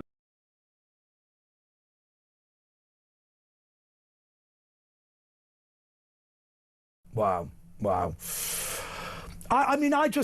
We saw the worst example of this in the Axel Ruda Cabana case, when they said that this was a young man from Wales who'd been in his local church choir. And people just said, we do not believe that this is somebody from... basically, we believe that this is someone from a migrant family. That's what they believed. And we believe that the Merseyside police are deliberately leaving details out in order to avoid what they see as racial tension. For me, I'll tell you, letting people away with criminality for the sake of political correctness makes the problem worse. Indeed, I agree totally. OK, well, I hope this person gets found. And there we go. OK, well, Asher will be back next week. I've got a little bit of time. I don't think Ben Fletcher's going to do a handover, but I was up for it if he wants to do it. I just want to encourage you to go on my YouTube channel. If you think I'm rabid on this show, then you should watch the YouTube channel. It's pretty fruity.